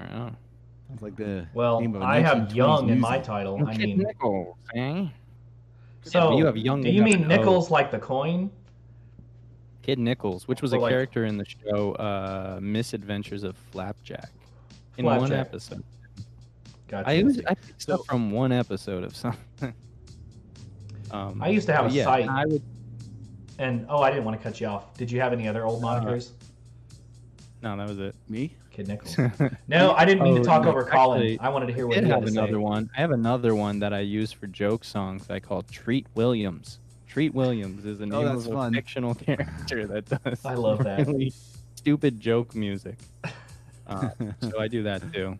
I like. It's weird because I like when people You have should a lot of plug money. your SoundCloud in the chat.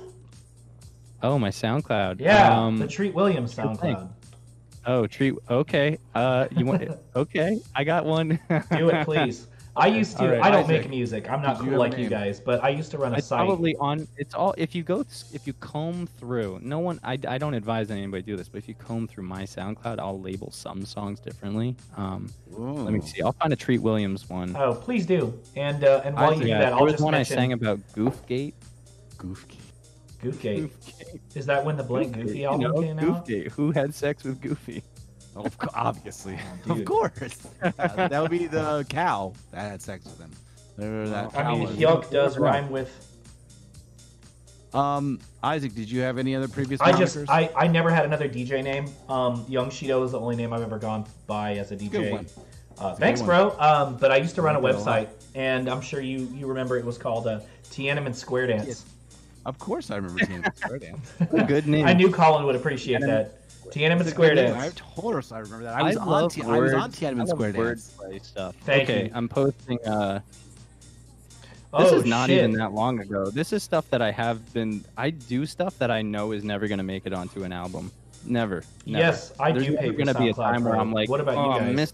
I'm missing 2 minutes. I gotta put a song about who had sex with Goofy on there. Putting that Never goofy gonna sex be track. that moment. That's never gonna happen. Never. Never There's gonna never be an happen. album where that's the last spice you need is a song about Goofy Yeah. having sex. I'm like, This is ooh. the That one is the thing most sound liminal great. of liminal spaces. Hey, what, Colin? How did you get into vaporwave?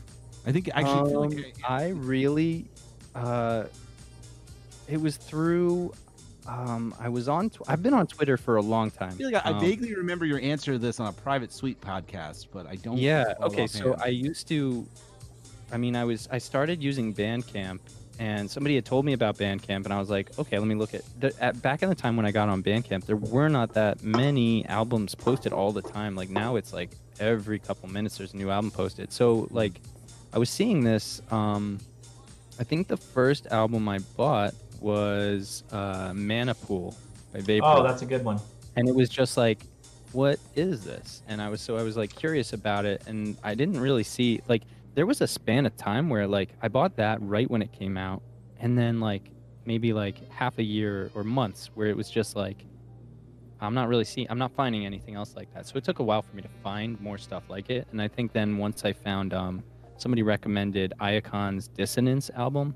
It's the one with like the head and the I've not heard that one. checkered. That's probably my favorite vaporwave album. I think Really? that's my truth. Dissonance by What I say is Iacon? probably- Okay. Yeah.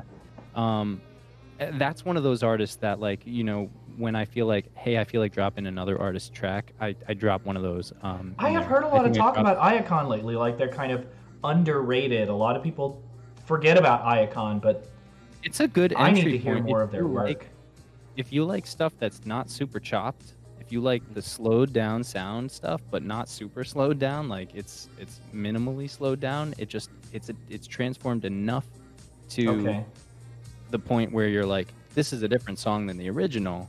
And the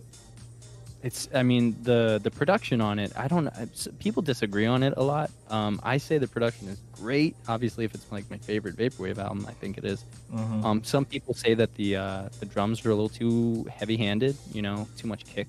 A lot of artists are guilty of that, I think, using the kick drum as a percussive, like everything can get a kick drum over it. So was it a big experience Four for on you the when you floor. heard this? Was that like Yeah. was that a big deal? Like I have not heard this sound before. Where else? Where does this come from?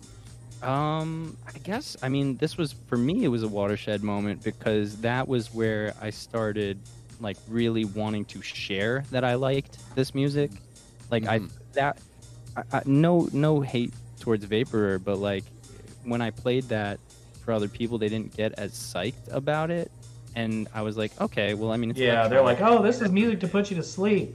This is electronic. I hear it all the time. I felt like it was similar enough to electronic where it was like, all right, well, this is minimal electronic. You know, at that time, trap was sort of a word that was coming into public consciousness. So it was like, okay, this is like that. And I can't kind of get it. But when I heard that album, the Icon album, that was where I was like showing it to people and they're like, this doesn't sound like anything I've heard. And I like that side of it. So that getting excited about it and like getting pumped to share the music, that's what made me want to try and make my own music. And I don't really make any music like him, but you know, I've talked to him over online, and we don't talk as much anymore. I think that happens with a lot of people. You just kind of fall out of conversation every once in a while. But like for a couple of years, like we were talking like good friends, and that's really cool. I think that's another part of Vaporwave that I've heard a lot of people very talk common about. experience. That's how I met Chris. You can connect with people. Yeah. And that's that, a very common experience. when you can one meet of the person that you love their music, that's where you really feel like you bought into a genre. And it's like, I can reach out and talk to this person, and like he gave me ideas about here's how he did certain things. And it's like, wow, I have access to the music I like and the artist who I like who makes it. And so that made me kind of really, even though, like I said, like my music is kind of vapor adjacent. Vapor hop is kind of like, it goes back to that kind of older style of, funk vapor. I don't know. Sure. There's been a recent trend to rebrand that as vapor funk, I guess. Do you guys have any weigh in on that? I don't know. I mean, why don't you feel that better one? what you said. You're a genre man, right? Better. I like the lo-fi hip hop sound. I mean, I know you're not like lo-fi hip hop beats to relax / study to lo-fi hip hop, but I mean, sometimes rebranding comes not just because you sound a little bit similar to something, but you may be the way you operate your music is different than it, even if it sounds like some. So, for example, like, a lot of times people will try and say, oh, some of that early vaporwave is actually a little bit more chill wavy. And I'm like, well, if we're going to define things like that, but not really, honestly, because the way that those artists operate themselves and their vision and who they're associated with and where they, there's a line drawn. And even if you sound like something, you're not necessarily playing it because you're approaching the music differently than them. You're approaching your scene differently than them. You're approaching your vision differently than them. So even if you kind of sound like it, you ain't it. You know what I'm saying? That's a good point, man. And like you fit more with vaporwave. I imagine you probably got a lot of that, didn't you? Who, me? Yeah. What did I? Well, yeah, no, I bet you did. Vaporwave. Oh, sure, but I am vaporwave. What do people usually label your style of music as? I have no fucking clue. Fucking unclassifiable, baby. I've been called everything from synthwave before synthwave became called something different, to VHS pop, to vapor pop, to chill, post chill wave, to hypnagogic pop. Nope, vaporwave. It's vaporwave. And guess what? I'm one of the first artists from the scene. So we were doing this before it was even all full samples. That was just another outgrowth of the scene. And it just was the easiest. Pop. Yeah, I like that. Well, just like the Echo jams were just an outgrowth of the original scene, and it just was the easiest. Different Farplane one says electronic music artist. Fuck that. Oh, sorry. Dance music. I hate that. I hate the genre dance music. Go to your. I mean, if you should support your local record store, but if you go to your local record store, Lux Elite said hypnagothic pop, and she's right about that with that one album. Everything some just songs. goes into electronic. I love gothic music too. But hypnagothic. Hypnagothic pop. I claimed that title for certain songs on Glows That Melts. I was gonna say that is such a Chris thing. Hypnagothic pop. I love that label. Because you, low-key, have a little bit of like a goth, like, aesthetic. Yeah, it's not even low-key, it's high-key. No, he's a skull. You got a skull as the mask. I do, but I don't consider it goth at all. Honestly, I just consider it playing with styles. In my opinion, vaporwave is all about playing with certain aesthetics and certain styles to get whatever whatever idea you want across for particular songs or an aesthetic for something. So if you want to pick that for your little like brand for that moment to put out that particular message, you use it. But I completely resist the idea of being called goth. I don't consider myself goth. I consider myself vaporwave, and I consider a dark side in comparison to my big passionate bright. This is my darker album. Well, I know, it's right? not even. This is my blue phase. It's not even like I don't even consider it like particularly dark here and there. It's listens to a lot of Dream aesthetic. The thing that helps with the aesthetic is what you use, and that's the nice thing about vaporwave is the playground to create what you want and to not be bound to one particular identity. You know what I mean? At least that's how I view it, and that's honestly. I love the genre benders, man. Acts like you, or like Abelard, or Navigator, or it'll be a cold day in hell before you can give a distinct subgenre. Genre bending is so fucking cool. Cold day in hell. I actually have a question, Colin. Do you make other music? I mean, aside from other projects, older projects, do you make other music besides kind of the lo-fi, like vapor funk sound? What else do you dabble in? Actually, I think Chris, you heard some of the stuff that I'm putting out on my next album. It's more vocal. That was great. You were doing that was great. You were killing it with that, man. I really appreciated you trying to just being like, you know what, I want to do this now. Yeah, and fucking throwing yourself into it. And I thought you did a great job. Yeah, so that's gonna be like the newer album that's gonna be coming out. Sick. I'm not plugging it because I have no idea when it's coming out yet, but I'm working with John from Business Casual to release that. What an outstanding curator John is. Yeah, he is, cool man. Guy. He's just the most fantastic curator of projects in the scene, in my opinion. Just if you look at the entire Biz Casual. I mean, before 100p blew up, Business Casual, as they used to be called, BizCaz 87, was the premier like vaporwave label. I remember I was pining for the day that the new a lot of people's first entry comp would come out. Yep. What does he call his annual comps? Digital Office. When the new Digital Office came out, I was like, I'm right on that shit. Just like when the new Keats Collective or Stratford Court comp would come out, I'd download it the same day. He gets so many demos probably, and like he just reaches in and he pulls out the ones that are he curates really well. He's got everything on there. He's got synthwave, he's got vaporwave, he's got. It was like curating out of it, and it doesn't. Yeah, I mean, it's crazy because it was like to the point where I know him from talking to him, and we're friends, and like we do streams and stuff together. But even then, like I was like, all right, I've got this music, I want to release it, and I know that he's a discerning person when it comes to demos. Like he listens to everything, and then he doesn't pick everything. So I was happy about that he was into it. And I think that Business Casual is definitely, it was either when we're talking about like 2016, 2017-ish, I think it was either a first or second step for people to like go, hey, here's a place that regularly puts out this stuff. Oh yeah, every Friday, I think. That was a really regular, brilliant move on his part, because honestly, it was one of the first labels I remember doing that, releasing something every Friday or multiple releases every Friday. And I remember when BizCast first started doing that back in like 2013 or 14 or whatever. When it first started, I remember thinking like, what is this? Like every week there's like 3 albums? I can't even, how's that? Like, what's that? And then eventually, I remember like going back, and I remember like just like years later, just checking vaporwave releases on Bandcamp, and like just it had dominated the vaporwave charts. I mean, you got to have respect for some of the early players like Beer on the Rug and Fortune 500, but BizCaz has the longevity aspect. But BizCaz did this thing that he wasn't just curating a label, he was curating a whole scene. Like once you clicked on vaporwave, like for a while there, and maybe even still now, like every release for like the top releases in vaporwave was a BizCaz release, and they were all fucking great.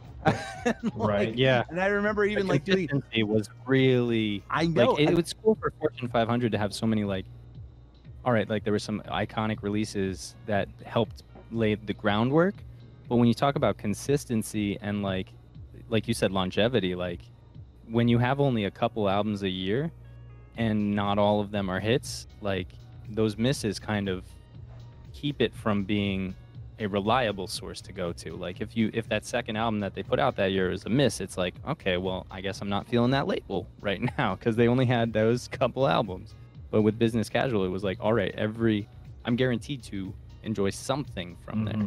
Yeah, and and with that model, you could subscribe to the record label. Yeah. And now every Friday, you would get every release.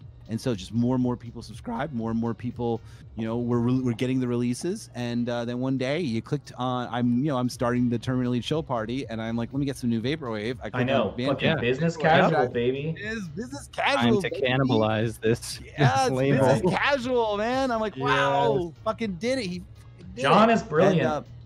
Yeah. Amazing oh my God. guy. And then the thing is, like, all the albums are great, but, back to I guess the original. That's so many stuff.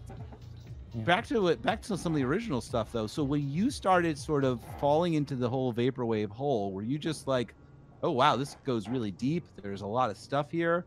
I'm gonna like, what is this? What was that journey like for you when you really fell in and started seeing just how vast this whole thing was and how devoted the audiences were? I didn't really start interacting with people and that becoming a big thing until I started releasing more music. So there was a good amount of like, I don't know, 2014 to whenever that album came out, whenever Icons Dissonance came out. I think it was 2015, maybe. So there was an amount of time where I was just kind of like encapsulated and I like listening to this by myself.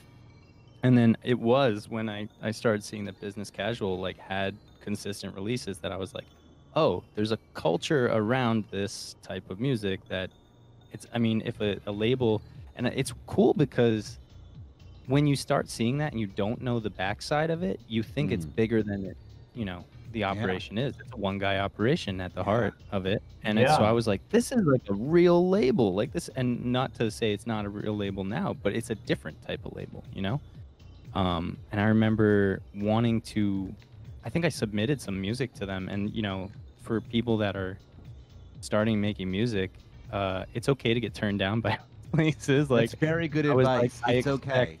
I was like, I love this stuff. I don't think I'm really at it yet. Maybe I could. Maybe he thinks I am. And so I submitted some stuff, and I was like, nope, didn't hear back. And so like I was like, whatever. I'll just make up my own. That's when I decided I'm gonna make my own micro label and put out my own stuff. So I put out like a dozen albums of my own stuff, and then eventually I came back around to talking to him just out of coincidence. And I think in that course of starting my own micro label, that's where I kind of started to see much more of that interaction because I had to promote a little bit more. And so I started getting more like, oh, well, the wizard character is something I can use to promote. It is a persona that I can kind of tie to the label. Label is under my name, but it, all the artists are, get their credit for the albums. So that was my kind of segue from there. I did have a question I wanted to ask you guys about this, and this is more of an ethics and vaporwave and maybe social media question. Interesting. Ooh. What is the role you believe? I think I told Isaac I wanted to. We also have another thing you said you wanted to talk about after this. Yeah, not the cubics. Well, maybe we'll get that. Maybe. What's the role that criticism? I was going to say, what's the role that criticism? Vaporgator. Yeah, okay, I can see that. What's the role that criticism plays in a small genre as compared to a larger genre? In larger genres, it's generally accepted that you're going to have places like Pitchfork giving reviews, giving scores. However, or like I've noticed. Fantano. Yes, yeah. I've noticed that when I've done that, I've given great reviews. I've given people like, hey, go listen to this. But I've also given honest reviews of here's why this is not really what I'm into and here's why I don't like it. And nobody looks at, I don't care how many likes or things are getting, but there is a visceral response to negative criticism in the vaporwave community. And like, it's like, okay, I'm not saying something deconstructive. I'm saying something constructive like, hey, the concept of this album, like I'm thinking of one in particular where I went hard on this album. The concept was about cults and it did not match like I know what me you're talking being about. somebody that likes to study, I love watching documentaries on cults. So I was like, hey, this concept appeals to me, and then it didn't flesh out in the album, and I kind of made that a point of discussion in the review of it, and people like legit hated me because of like, I mean, you can guess who. The people that made the album hated me because they were like, this criticism is bullshit. You can't say that kind of stuff. And so Yikes. like, I feel like, yeah, you can be defensive of your art. That's fine. But like, I don't think you can be defensive to the point where you can deny people a critical take on your work. And even though vaporwave is a very small genre that needs, I do think it needs a little more nurturing than other genres. I don't think a criticism is gonna, unless Like you're derail very the whole insecure. fucking genre. Exactly. So, I'm not gonna tell we are somebody that they're out stronger of than touch and then that. they're like, well, All right. I'm gonna throw away the synthesizer, I guess. Like, that shouldn't happen unless you're very insecure of your work as well. So So that's my question is. who wants to take this first? You go for it. All right. What's your take? My take is, honestly, the people who I actually think I know which album you're talking about, and honestly, the people who, so when somebody makes an album, and I'm not speaking on any album in particular right now, but they make an album that is a little bit subpar and isn't maybe not the technically best album, or not the most original album, or not really that great. I'm going to tell you right now that those albums, people forget about them and they don't do that well. And they're just like, they're going to not do that well. Like, people are very supportive in this scene. People are very kind in this scene. But at the end of the day, every motherfucker in this scene is a fucking music expert. Every person in vaporwave is a fucking music expert. They know about good music. They know what bad music is. And at the end of the day, a lot of them will just probably not listen to that album. They'll know it's not that good either. Most of the people in vaporwave have very good taste in music. It's not like this is the first music they've ever heard in their life. They're being very supportive. I've noticed that too. In general. But like, I'm telling you right now, there's nobody who's a dummy in vaporwave. They are like, everybody gets to this genre because they know about a lot of other music and they're really crate diggers and they listen to a lot of stuff. So probably the person who made it, I don't know, maybe someone makes a bad album and, the thing is that maybe they don't make another vaporwave album after that, or they just kind of drop out of the scene after that, or, they don't last that long usually. The people who don't do very good work or don't do work they that start connects making with psytrance music. yeah, right. So like, honestly, at the end of the day, we don't even really need a terrible amount of criticism in this scene, because people already know when it's not that good and it doesn't do that well afterwards. Like, it really doesn't even do that well. Like, it's not like a lot of people, like probably most of the albums you've listened to where you think someone isn't trying very hard or doing a very good job, you kind of just don't listen to it, and so does everybody else. Like, everybody else doesn't really listen to it either. I disagree with that, because I've had some like takes on, for example, I'm not going to be an asshole here, but I listened to a lot of the new tracks on that comp with the big artists, Oh, I haven't can heard it say yet.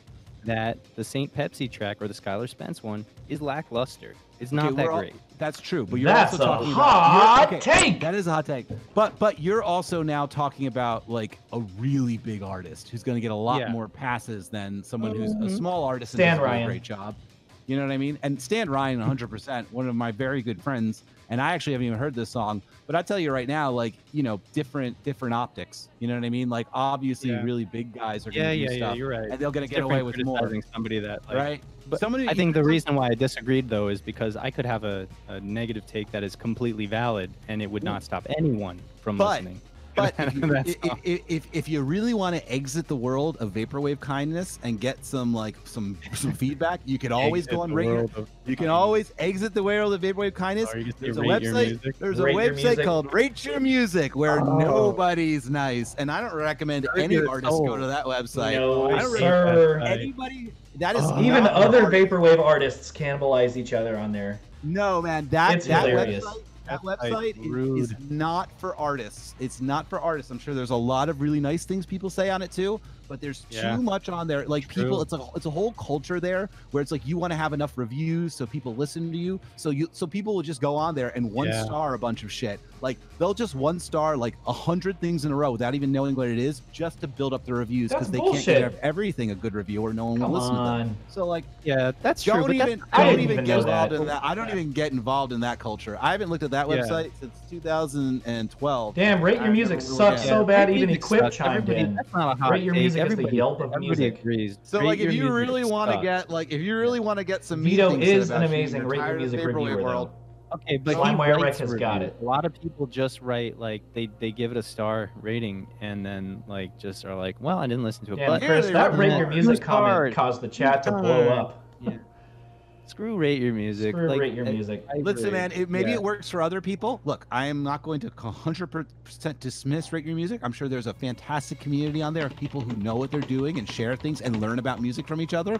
But me, as a musical artist, that'll kill me. I can't go on that website. It's so hard to make music, and it hurts so much to make it. You know, you really give so much of yourself when you do it, and you work so hard on it, and it's really difficult. And particularly if you're a vaporwave, if you're an artist like we are, you know, you're trying to do something that has sincerity in it. You know what I mean? That is you.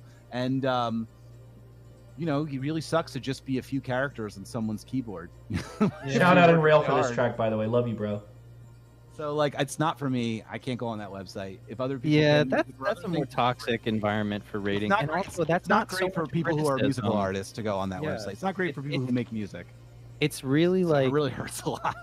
yeah, like you're gonna see some stuff that doesn't actually help you, and that's where I think I want to talk about is like constructive criticism. I think does play a role in it. Like I'm not saying you have to shit on an album to talk about how it could you know missed its mark or something. I think you can give constructive criticism, and that's why I think like the aversion to that kind of criticism. Yeah. And I know there's this feeling that a lot of vaporwave artists have is like, well, who are you to say what I'm doing with my art? And it's like, you know what? At the end of the day, you don't have to listen to it, but you also don't have to discredit the fact that I have listened and I have an opinion on it. Like you're allowed to have an opinion. Yeah, on you are. And you're allowed to want things to be better. And I mean, like, I started out in just some like I think I've given this background a bunch of times, but just short version. Like I started running a show house to do punk shows, and there was criticism in that, and like people were much more receptive. Like if a band was sucking at their live shows, like a local band was sucking, like you'd talk to like when I'm hosting the show, I'm like talking to them like. And they're real candid about like, hey, people haven't been liking like this, stuff that we've been playing. We're probably gonna like switch it up. And I'd be like, hey, that's maybe a good idea because I noticed that it kind of thinned out when you started playing that last time. I mean, that track was a little long or something like that. That kind of feedback helped them become much better. It's constructive. You're coaching. Yeah, people. I mean, I think that these artists need to have a responsibility to judge themselves. They need to develop that. You know what I mean? And like. Yeah, they need but in to an internet-based genre, where do you get that from? You get that from by listening to the artists that you like, studying what they do, actively listening to music, and not just making because you want to participate, but making because you want to have something to say that you feel is important, musically speaking. So you have to actively listen to the artists that you like or that inspire you, feel what you feel from their music, listen to the frequencies, make something similar. I've said it before and I'll say it again. Take your track and then put it in a playlist. I was just going to say that. In front of your track, put a song that you like by an artist that you kind of want to have the same energy of, and underneath it, another track by another artist that is very similar to the sort of vibe or feel that you want. That's a really good couple of them. I do that too. That's a good idea. I mean, we're all DJs here. If there's a precipitous drop, in quality between their music and your music, back to the drawing board. And precipitous drop in quality doesn't necessarily mean technical. It means how do you feel when you hear your stuff? Does it feel flat? Not even a hot take. That's a really good idea to do. Yeah, man. I mean, like, you got to become your own worst critic, and you can't just make stuff and put it out there and be like, "Do you like it? Did I do a good job? Is this great?" And it's like, Nobody sounds like that. Wait, isn't that a classroom sex tape song? But that will only take you so far ever in this scene. Is that sort of thing? People will notice that you're not getting that much better, and that you're not doing that much more interesting things, and you'll fall off. They'll lose interest in you, and you will probably lose interest in making music because you don't know why you're not getting better, and it's because you got to actively listen to what you like. You got to like. And honestly, you know what? I wish there were more people who didn't make extremely good stuff in this scene, because then I'd have less people to worry about listening to my music. I work really hard on my music. I know a lot of other people do too. So there's so many people in this world who do such good music. So many people are. I'm just saying how I see it, man. I DJ fucking brown noser. I'm the opposite. Y'all suck. And I'm ready. No, I'm just kidding. You know what I mean? Like, there are so many people. People are usually doing a lot of their best work in this scene because there is an audience. A lot of people make music and no one's going to hear it because they don't have a scene like the Vaporwave scene to have an audience. George Clanton said that you give people a scene, they're going to do their best work. And a lot of people in Vaporwave are doing their very best work because they know that when they put it out there, people are going to probably hear it. Everybody hears a Vaporwave album if you release it. Somebody's going to hear it. As opposed to if you're in your local scene and you're twiddling around on your keyboards and you're like, "Will someone listen to my music, please?" And everyone's like, "No, we only like, this kind of music in this city." So like, you don't have anybody listening. You're begging like your local radio station to play you or some bullshit like that, like whoever we all had to. You're fucking asking your media, the local press of your city to give you any kind of fucking attention. And no, you don't have. But in Vaporwave, you have people that are going to hear you. You have a scene here, man. We fucking built a scene for you to fucking have people to hear your shit. Me and all the other fuckers who like started this stuff built a scene for you to have this great world where people can hear your stuff. So I like to believe that most of the time people are doing their very best work. And maybe they don't get it right away and they use the wrong city pop. I don't think anybody's out there going, "I'm going to put a piece of shit out." I don't think anybody believes that. I think that they will, that because this is a discerning crowd, you might get away with not doing the greatest work or kind of like lazy work initially because maybe people like you and they want to be supportive, but you will drop off. You will certainly not make it that too long if you don't continue to elevate your skills and to challenge your ideas on music. I like to believe that, at least, sir. You know what I mean? So you're of the meritocracy mindset where you honestly believe that good quality will survive and that is going to rise to the top. I happen to find that although we started talking about, this is going back to the 3D Blast tweet, that like I think not like social media presence, music and the music people are putting out is a bit more gimmick driven than it is quality driven. And some music that is not super high quality stays on. I see some things that are like, especially in, I hate to keep bringing it back to this, but future funk, I hear artists that are not pushing to where I see other artists in the same year, same genre, same exact style. And they're still holding on with tons and tons of, and this isn't an I'm jealous kind of thing. It's just like I'm confused at, well, why is there such loyalty to something that is not pushing any envelopes, anything that is, it's not really even doing things better than people that have, similar amount of followers? Like, why are they not being taken to task, I guess is what I'm saying.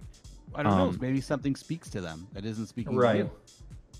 Fellas, we are a little bit over time. Do we want to keep? Do we want to keep this going, or do we want to keep going for like another 10 or 15 minutes? I know Colin and has then we'll to do get a wrap up. I feel bad for you guys. Sure. But look, I honestly, look, the problem is that like we gotta be diplomatic. So like I don't know who you're talking about or what artists you're talking about. All I can say is that maybe something speaking to the fans. Something that they do. Yeah, possible. Keep in mind, the future funk is very danceable. It's very. It just. I mean, Chris, you DJ for live audiences. You know the future funk just gets people moving. Future funk. I like it love too. The Weibo future funk too, because the greatest producer in this whole fucking scene is Moe Shop, and they use all kinds of Japanese cute girls and stuff all over their imagery. And Moe Shop is the undisputable, to me, best producer in the whole fucking scene. Wow. Have you watched their production videos and how they make their music and all the cool equipment they do? Even Equip stands Moe Shop. Bar none, in my opinion. And I agree. I don't think it's debatable. And they do all that kind of Weibo stuff. So I don't know, man. Weibo. I'm not sure. Is that what we call it? I don't really do that. I agree. Mo Shop. Oh, Alexa's going to bed. Okay. Well, anyway, but anyway, I want to get, what's the other, there was another thing that you wanted, a hot take you had. That was like, we wanted to get that one next. Right? Yeah, I want the juicy stuff. Okay, what's the next one? There's one more, right? Okay, so I was just saying that, like, man, Colin, thank you. You are the best. You're an awesome guest. Appreciate you very much. Haven't you only had 2? That really makes indie sound bad. Well, no, you guys are great. You're both great. I can't believe how lucky we are to keep having such fascinating people with such awesome ways of viewing music and amazing opinions. Oh yeah, let's keep it going. Yeah, so the we can probably dive into this super quick. The other criticism I've gotten is that I bring up topics a lot, and like similar topics a lot, especially, and this goes, this is what I was talking about. I've argued with Barb Walters every now and again. I bring up the question of the connection, the interconnectedness of anime visuals, and you were talking about that with Macross and Future Funk, and how it is a crutch rather than something that really pushes them to make anything better. And how you were saying, like, originally it didn't actually have to have that connection, and it didn't mean that the music was worse. Like, obviously, imagery does not affect the audio. However, whatever the correct notion of should they do it or not, the issue that I usually come to with Barb Walters is he asks, like, hey, haven't you asked this already? And my response is always like, well, yeah, truthfully, yes, but scenes change, scenes evolve, and so the nature of discourse, I mean, when I come back to a question a year later, it's recursive. Things have changed by the time I've asked it a second time. Maybe it's a minor thing, but how are you going to know that unless you ask or are, you know, able to engage in that type of conversation? So that kind of questioning, I feel like, is helpful, especially if it's somebody like me that I honestly am not. I ask it in a way that's not like, hey, it sucks they do that. I'm like, hey, I noticed that this is a thing still.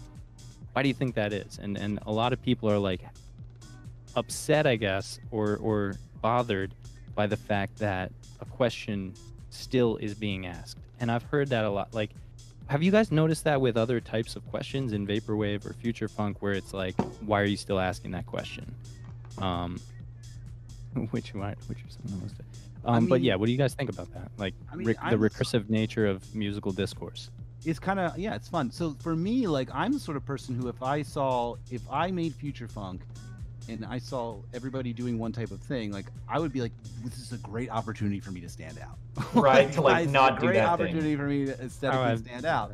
Like, there are a lot, and like, there are artists who do something that is like still some sort of strange cartoon-based sort of ideas, but it's completely different. Like Superflat's albums, it's like you look at it, it's not anime. It's something completely different, you know. And even with his vocal samples and stuff, it's usually some sort of 60s cartoon or 70s TV show. Like he's like mixing up all kinds of ideas and imagery, and you know, one thing looks like this, but one thing feels like this, and like that's really what you need to do. Is you really, and that's like the best way to make vaporwave in general, is to confuse the audience and to make them think they're going to get one thing, but then a completely different thing happens. You know what I mean? I mean, you talk about the goth imagery and stuff with me, and I'm like, yeah, I know, I'm going to do that, and then something's going to be a little bit different and not exactly what you expected once you get it. I hope a bunch of people go in expecting Joy Division and get something completely different. You know what I mean? Like, and I think that's a great way to approach these sorts of things, is like when you see a lot of people doing Greek busts for every album, you're going to do something different, right? You're going to change it up. You're going to make your imagery look different. But the problem is that that's a little bit of a risk for people, because they're afraid that they're going to fall out of the logarithm sometimes if they don't use similar tribal iconography, right? You know, maybe they're afraid that if they try and stray too far, they're gonna lose a potential audience, and maybe people won't hear them, I guess. Yeah. And honestly, I mean, I don't recommend that. You know, I recommend trying to stand out as my advice, but I do understand that some people, they want to be cautious. Or maybe, and I also hate to say this, and this will be a hot take, I don't know, maybe some aren't that creative. I'm not sure. I don't know. Maybe some people, graphic design is not their forte. Yeah, that's true. That's another conversation. Somebody was saying, I think the whole weeb question in Future Funk is usually associated with, oh, this guy's a snob who hates anime. That is exactly what I've heard a lot, which is weird because I collect anime. I have probably the largest collection of anime DVDs out of anybody I know. Weeb. Just because I love it. You know, I saw someone mention Groovy Kaiju, and I really love what he does with his imagery. You Oh, know yeah. what I mean? It's got like got that sort of like hint of Japanese culture, but then you get something. Sometimes it's that, but then sometimes it's something completely different. And then even the imagery for the album. And Groovy's been to Japan. Godzilla slam dunking the basketball. Like that's fun. Isn't that sick? That's mixing up ideas. Love Groovy Kaiju. Sick, man. I love Groovy Kaiju. Like let's just like say that like. You know, there are people who are like Groovy Kaiju love in the chat. Super flat Groovy Kaiju who are really doing something kind of fascinating, you know, with I find that imagery. people appreciate that kind of different thing, but there's also a huge group that appreciates things to stay the same. Yeah. And so like I find that myself wanting to see more, like as a listener, I want to see more stuff like Groovy Kaiju that has its distinctive image and, you know, has that kind of style. And I get a lot of pushback from like, well, this is what they like doing, and I understand, yeah, you like doing that, but also I see kind of like I think as a listener, not just as an art like a musician, I think you should be able to ask for what you want to see and hope that you can see more of it, you know. So if I ask for more unique, you know, maybe not just using anime imagery as the cover, like I don't think that's automatically saying I hate anime. Do you know what the best way for you to do these sorts of things is on Twitter? The best way for you to do that sort of thing is to find the stuff you like, to find the artists who are doing the things that are interesting that you like, and to repost them. You know what I mean? Is to to give them as much of a forum as you can. You know what I mean? When someone does something positive energy out there. Yeah. You know, when someone does something you like and is doing, and you want to see more of it. You know, I always I'm a big fan of Male Tears. I really love Male Tears. Hell yeah, Male Tears. I love what Male Tears. Love James Spencer. I have loved Male Tears since I first heard, you know, his initial EPs, and I was like, I want more of this. I want this in the Vapor Zeitgeist more. So like every opportunity I get, I like repost Male Tears. I repost Male Tears, or I put them in my playlist, or all kinds of stuff. I'm working on a remix of their stuff right now. Oh, hell yeah. Oh my God, that's going to be so That's going to be cool, so man. nifty And to hear, man. I remember before everybody started to really know who Male Tears was, like I know that I was trying initially to just put it out there. I was sending it to Lux, you know, all that stuff, because you know I'll look for the stuff that I want to see more often, and then I'll try and give it as much of a platform as I can. You know what I mean? And then maybe that will change things too. You know what I mean? All right, Somebody was asking about anime in the chat. I just want to give a shout out. Great Teacher Onizuka is a good one, but if you're I'm gonna be weird. Some people might like this. If you're a pervert, the best show is called Golden Boy. That's the best. What other shout outs do you want to give? Do you want to shout out any people in particular, or do you want to plug any upcoming projects or links? Or sure. You have the floor for a few minutes. Okay. First of all, first shout out is for the show. Hot Takes is, I mean, it's cool being able to talk about stuff and hear nuanced replies that are not in Twitter form.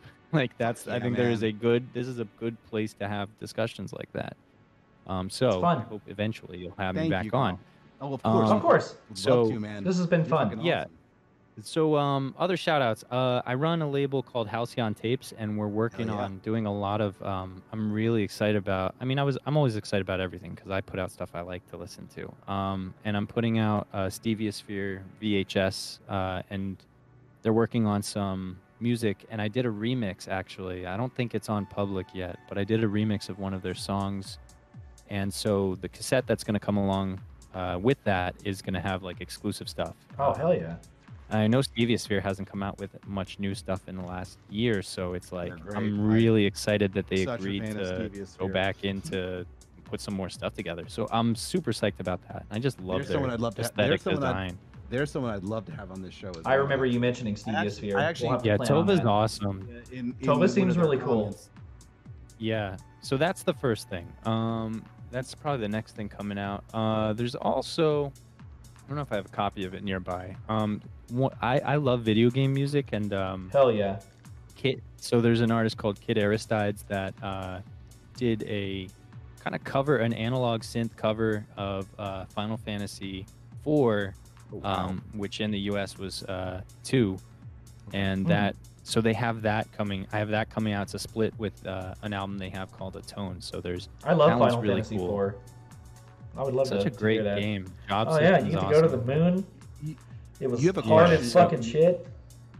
You have a question in the chat, Colin, from Yeah. Wiz0083. I wanted to ask Wiz, running a label, what's the biggest disconnect between what people ask from a label and what you can do / actually get supported?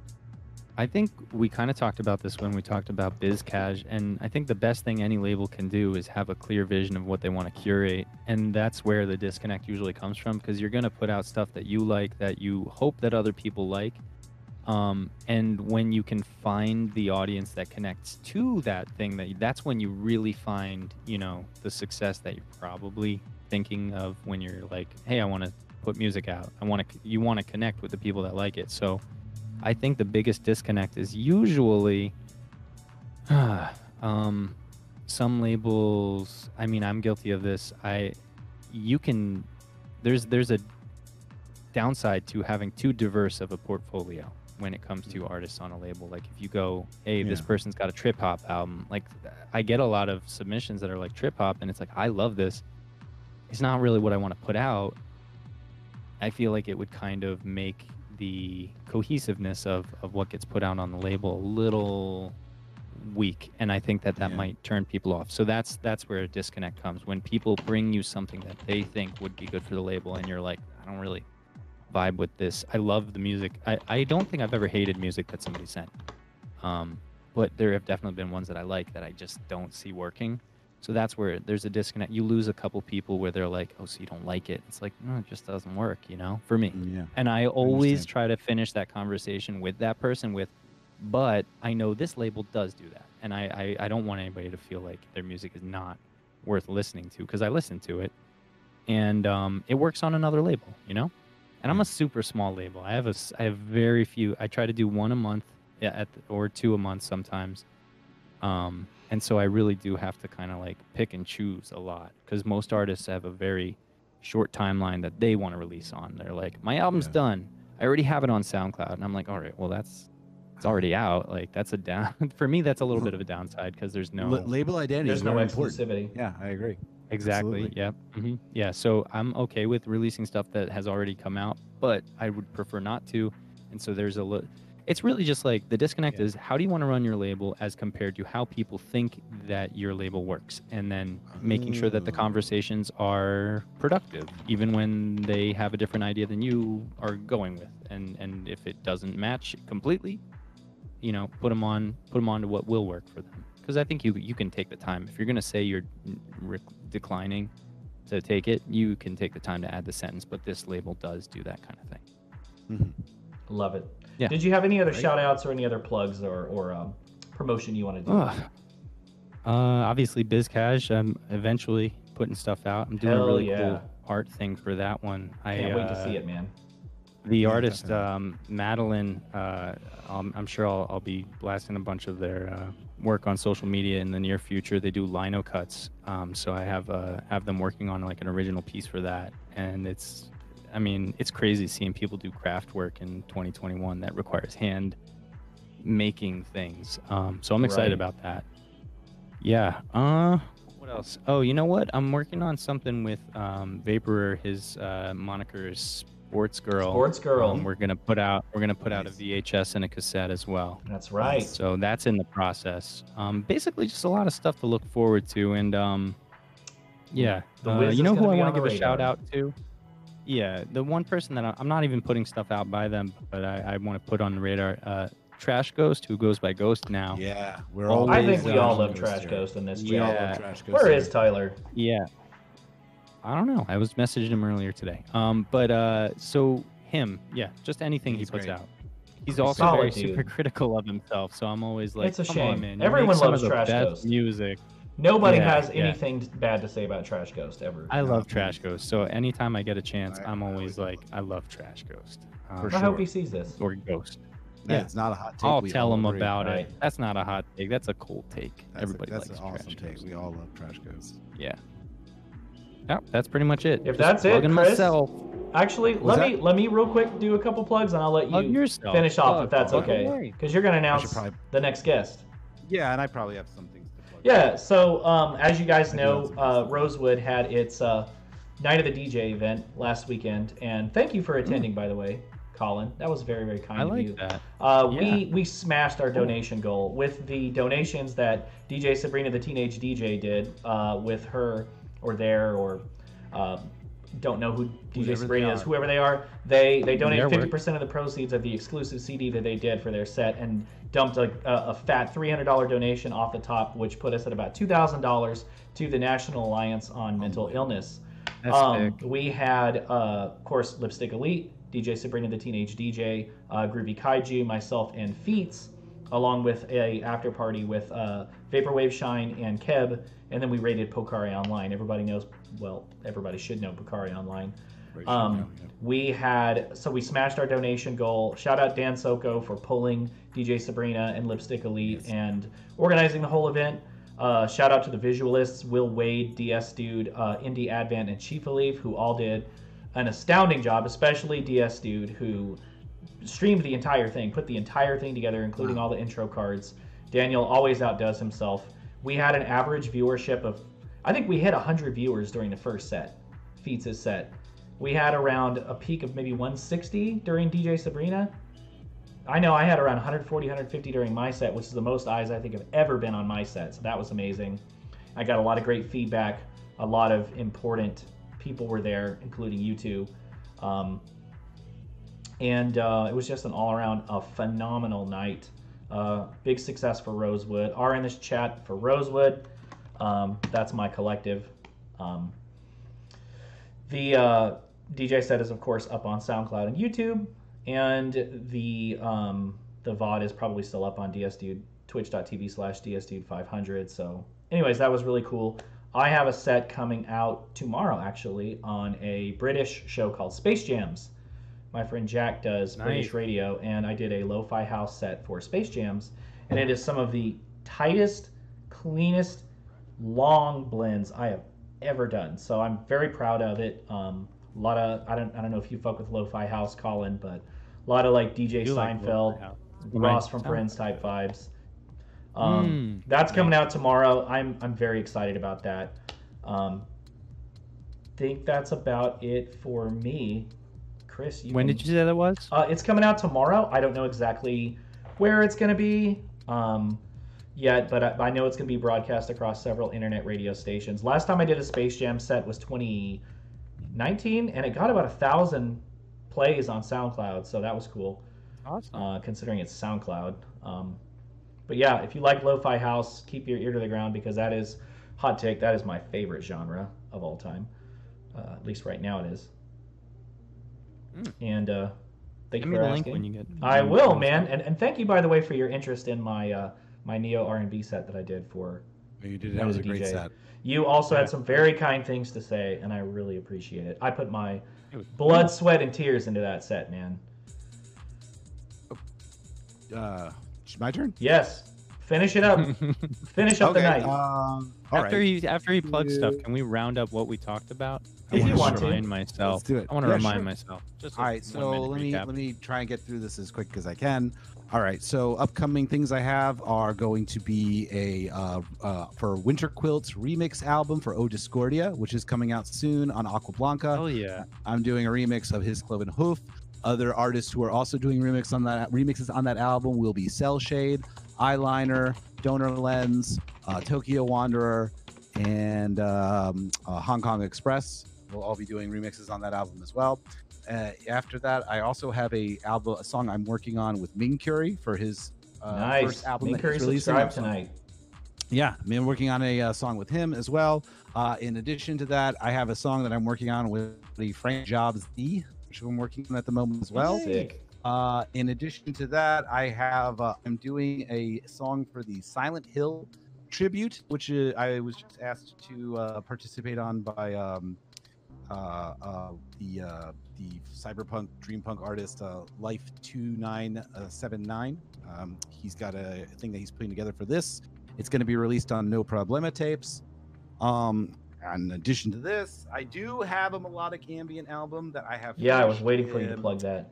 Yeah, I'm waiting for that. Well, so the thing is that is my portion of that is completed, but I am still waiting for the the contributors to finish with that. So they have no time frame for it, but contributors for that album will be people like Golden Living Room, Hawaii 94, Donor Lens, Winter Quilts, and Tower of the Sun. So that'll come out probably later in the summer or something. I have to get the their parts to act. They're all doing guitar parts for me on the melodic ambient album, so I'm waiting for them to finish up with that, but can take their time because I got a bunch of other stuff I need to finish. So what else? I'm going to be doing a stream for Be Careful with the Stray Wave things. Be Careful. Shout out Be Careful. Yeah, for so being that's such an active member. And then I have like another album that I've finished, but I gotta put together and master, and then that'll be hopefully out by the summer as well. Nice. And I'll probably release another single soon called Vapor Never Sleeps, and that'll be out shortly as well. And for now, yeah, that's about it. You want to announce our next guest in 2 weeks? Oh yeah, and our next guest in 2 weeks, because we do this show bi-weekly, is going to be our buddy Pete, FM Skyline. FM Skyline, folks. Ooh. So tune in. Oh. What'll that be? 7 p.m. Pacific, 10 p.m. Eastern on Monday, Correct. March 29. FM Skyline. Yes. Ooh, I'll be in the chat. Spring break. Hey, yeah. Oh, Equip said, nice show, boys. Thanks, Kevin. I appreciate that. Oh, thank you, Kevin.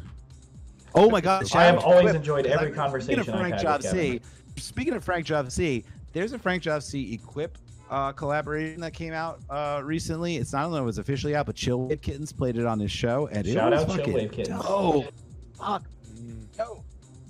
Very glad we have Chillwave Kittens curating that show now. Can't wait to meet him in person. He's a Vegas boy. Now we all have a place where we can premiere music. You know what I mean? And that's a big deal. Back in the day, you would have to just beg some fucking podcast that you didn't even know, who didn't even understand what you did, to maybe consider premiering your track. And you're like, can you please post my premiere of my video on your blog? And they're like, who the fuck are you? We don't care. So it's really nice to have Chillwave Kittens out there as a great resource for the entire scene now.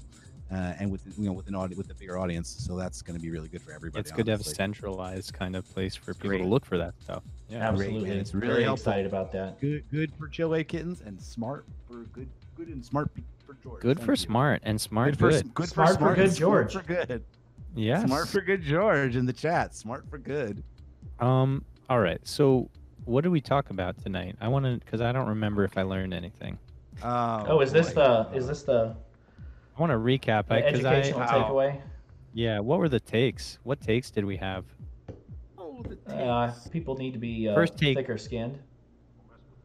People need to be thicker skinned, but also maybe not so mean. I Yeah, guess. yeah. It's a All right. give I and learned take. that. I learned I learned a little bit of that. Here's a takeaway. Remember that this is a scene that is curated of people who love music, and you have an audience. When you make music in the vaporwave scene, remember, this isn't like making it in your hometown. You're going to have an audience here. So do your best work, because you have potential to reach a lot of people who are looking for really cool art. So don't just put anything out there. Do your best work. Do your best job.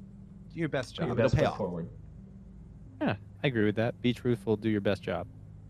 Best job. Do good, smart. Smart, do good. George. Smart, do good. Yeah, and that probably is I think that was what we came back to on a lot of those. Episode 2. Yeah. Whether Do it's good, your smart online, George. your presence, music you put out, criticism that you give, be honest, be truthful, be good. Don't do stuff just to be a troll.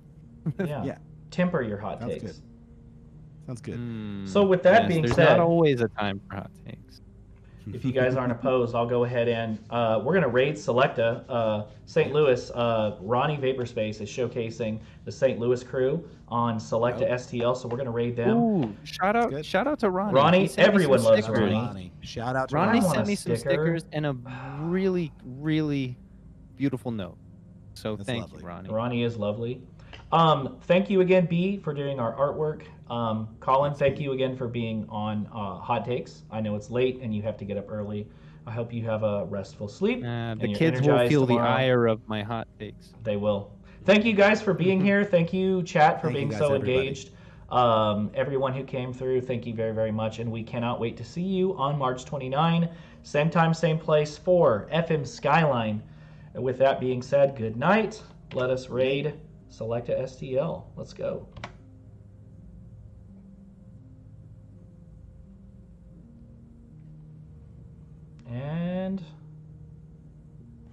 I put in the command. And it didn't do anything. Raid. Select a wait, /raid, select a STL. All right. Some important person in the chat, help me out. Don't forget the slash, they said. /space raid. Wait a minute, is that the name of the Twitch? So Selecta SELEKTA It was Monica's idea. It was her idea. Oh, you know what? I think I put a space between slash and raid. Hey, there we go. All right, that's it.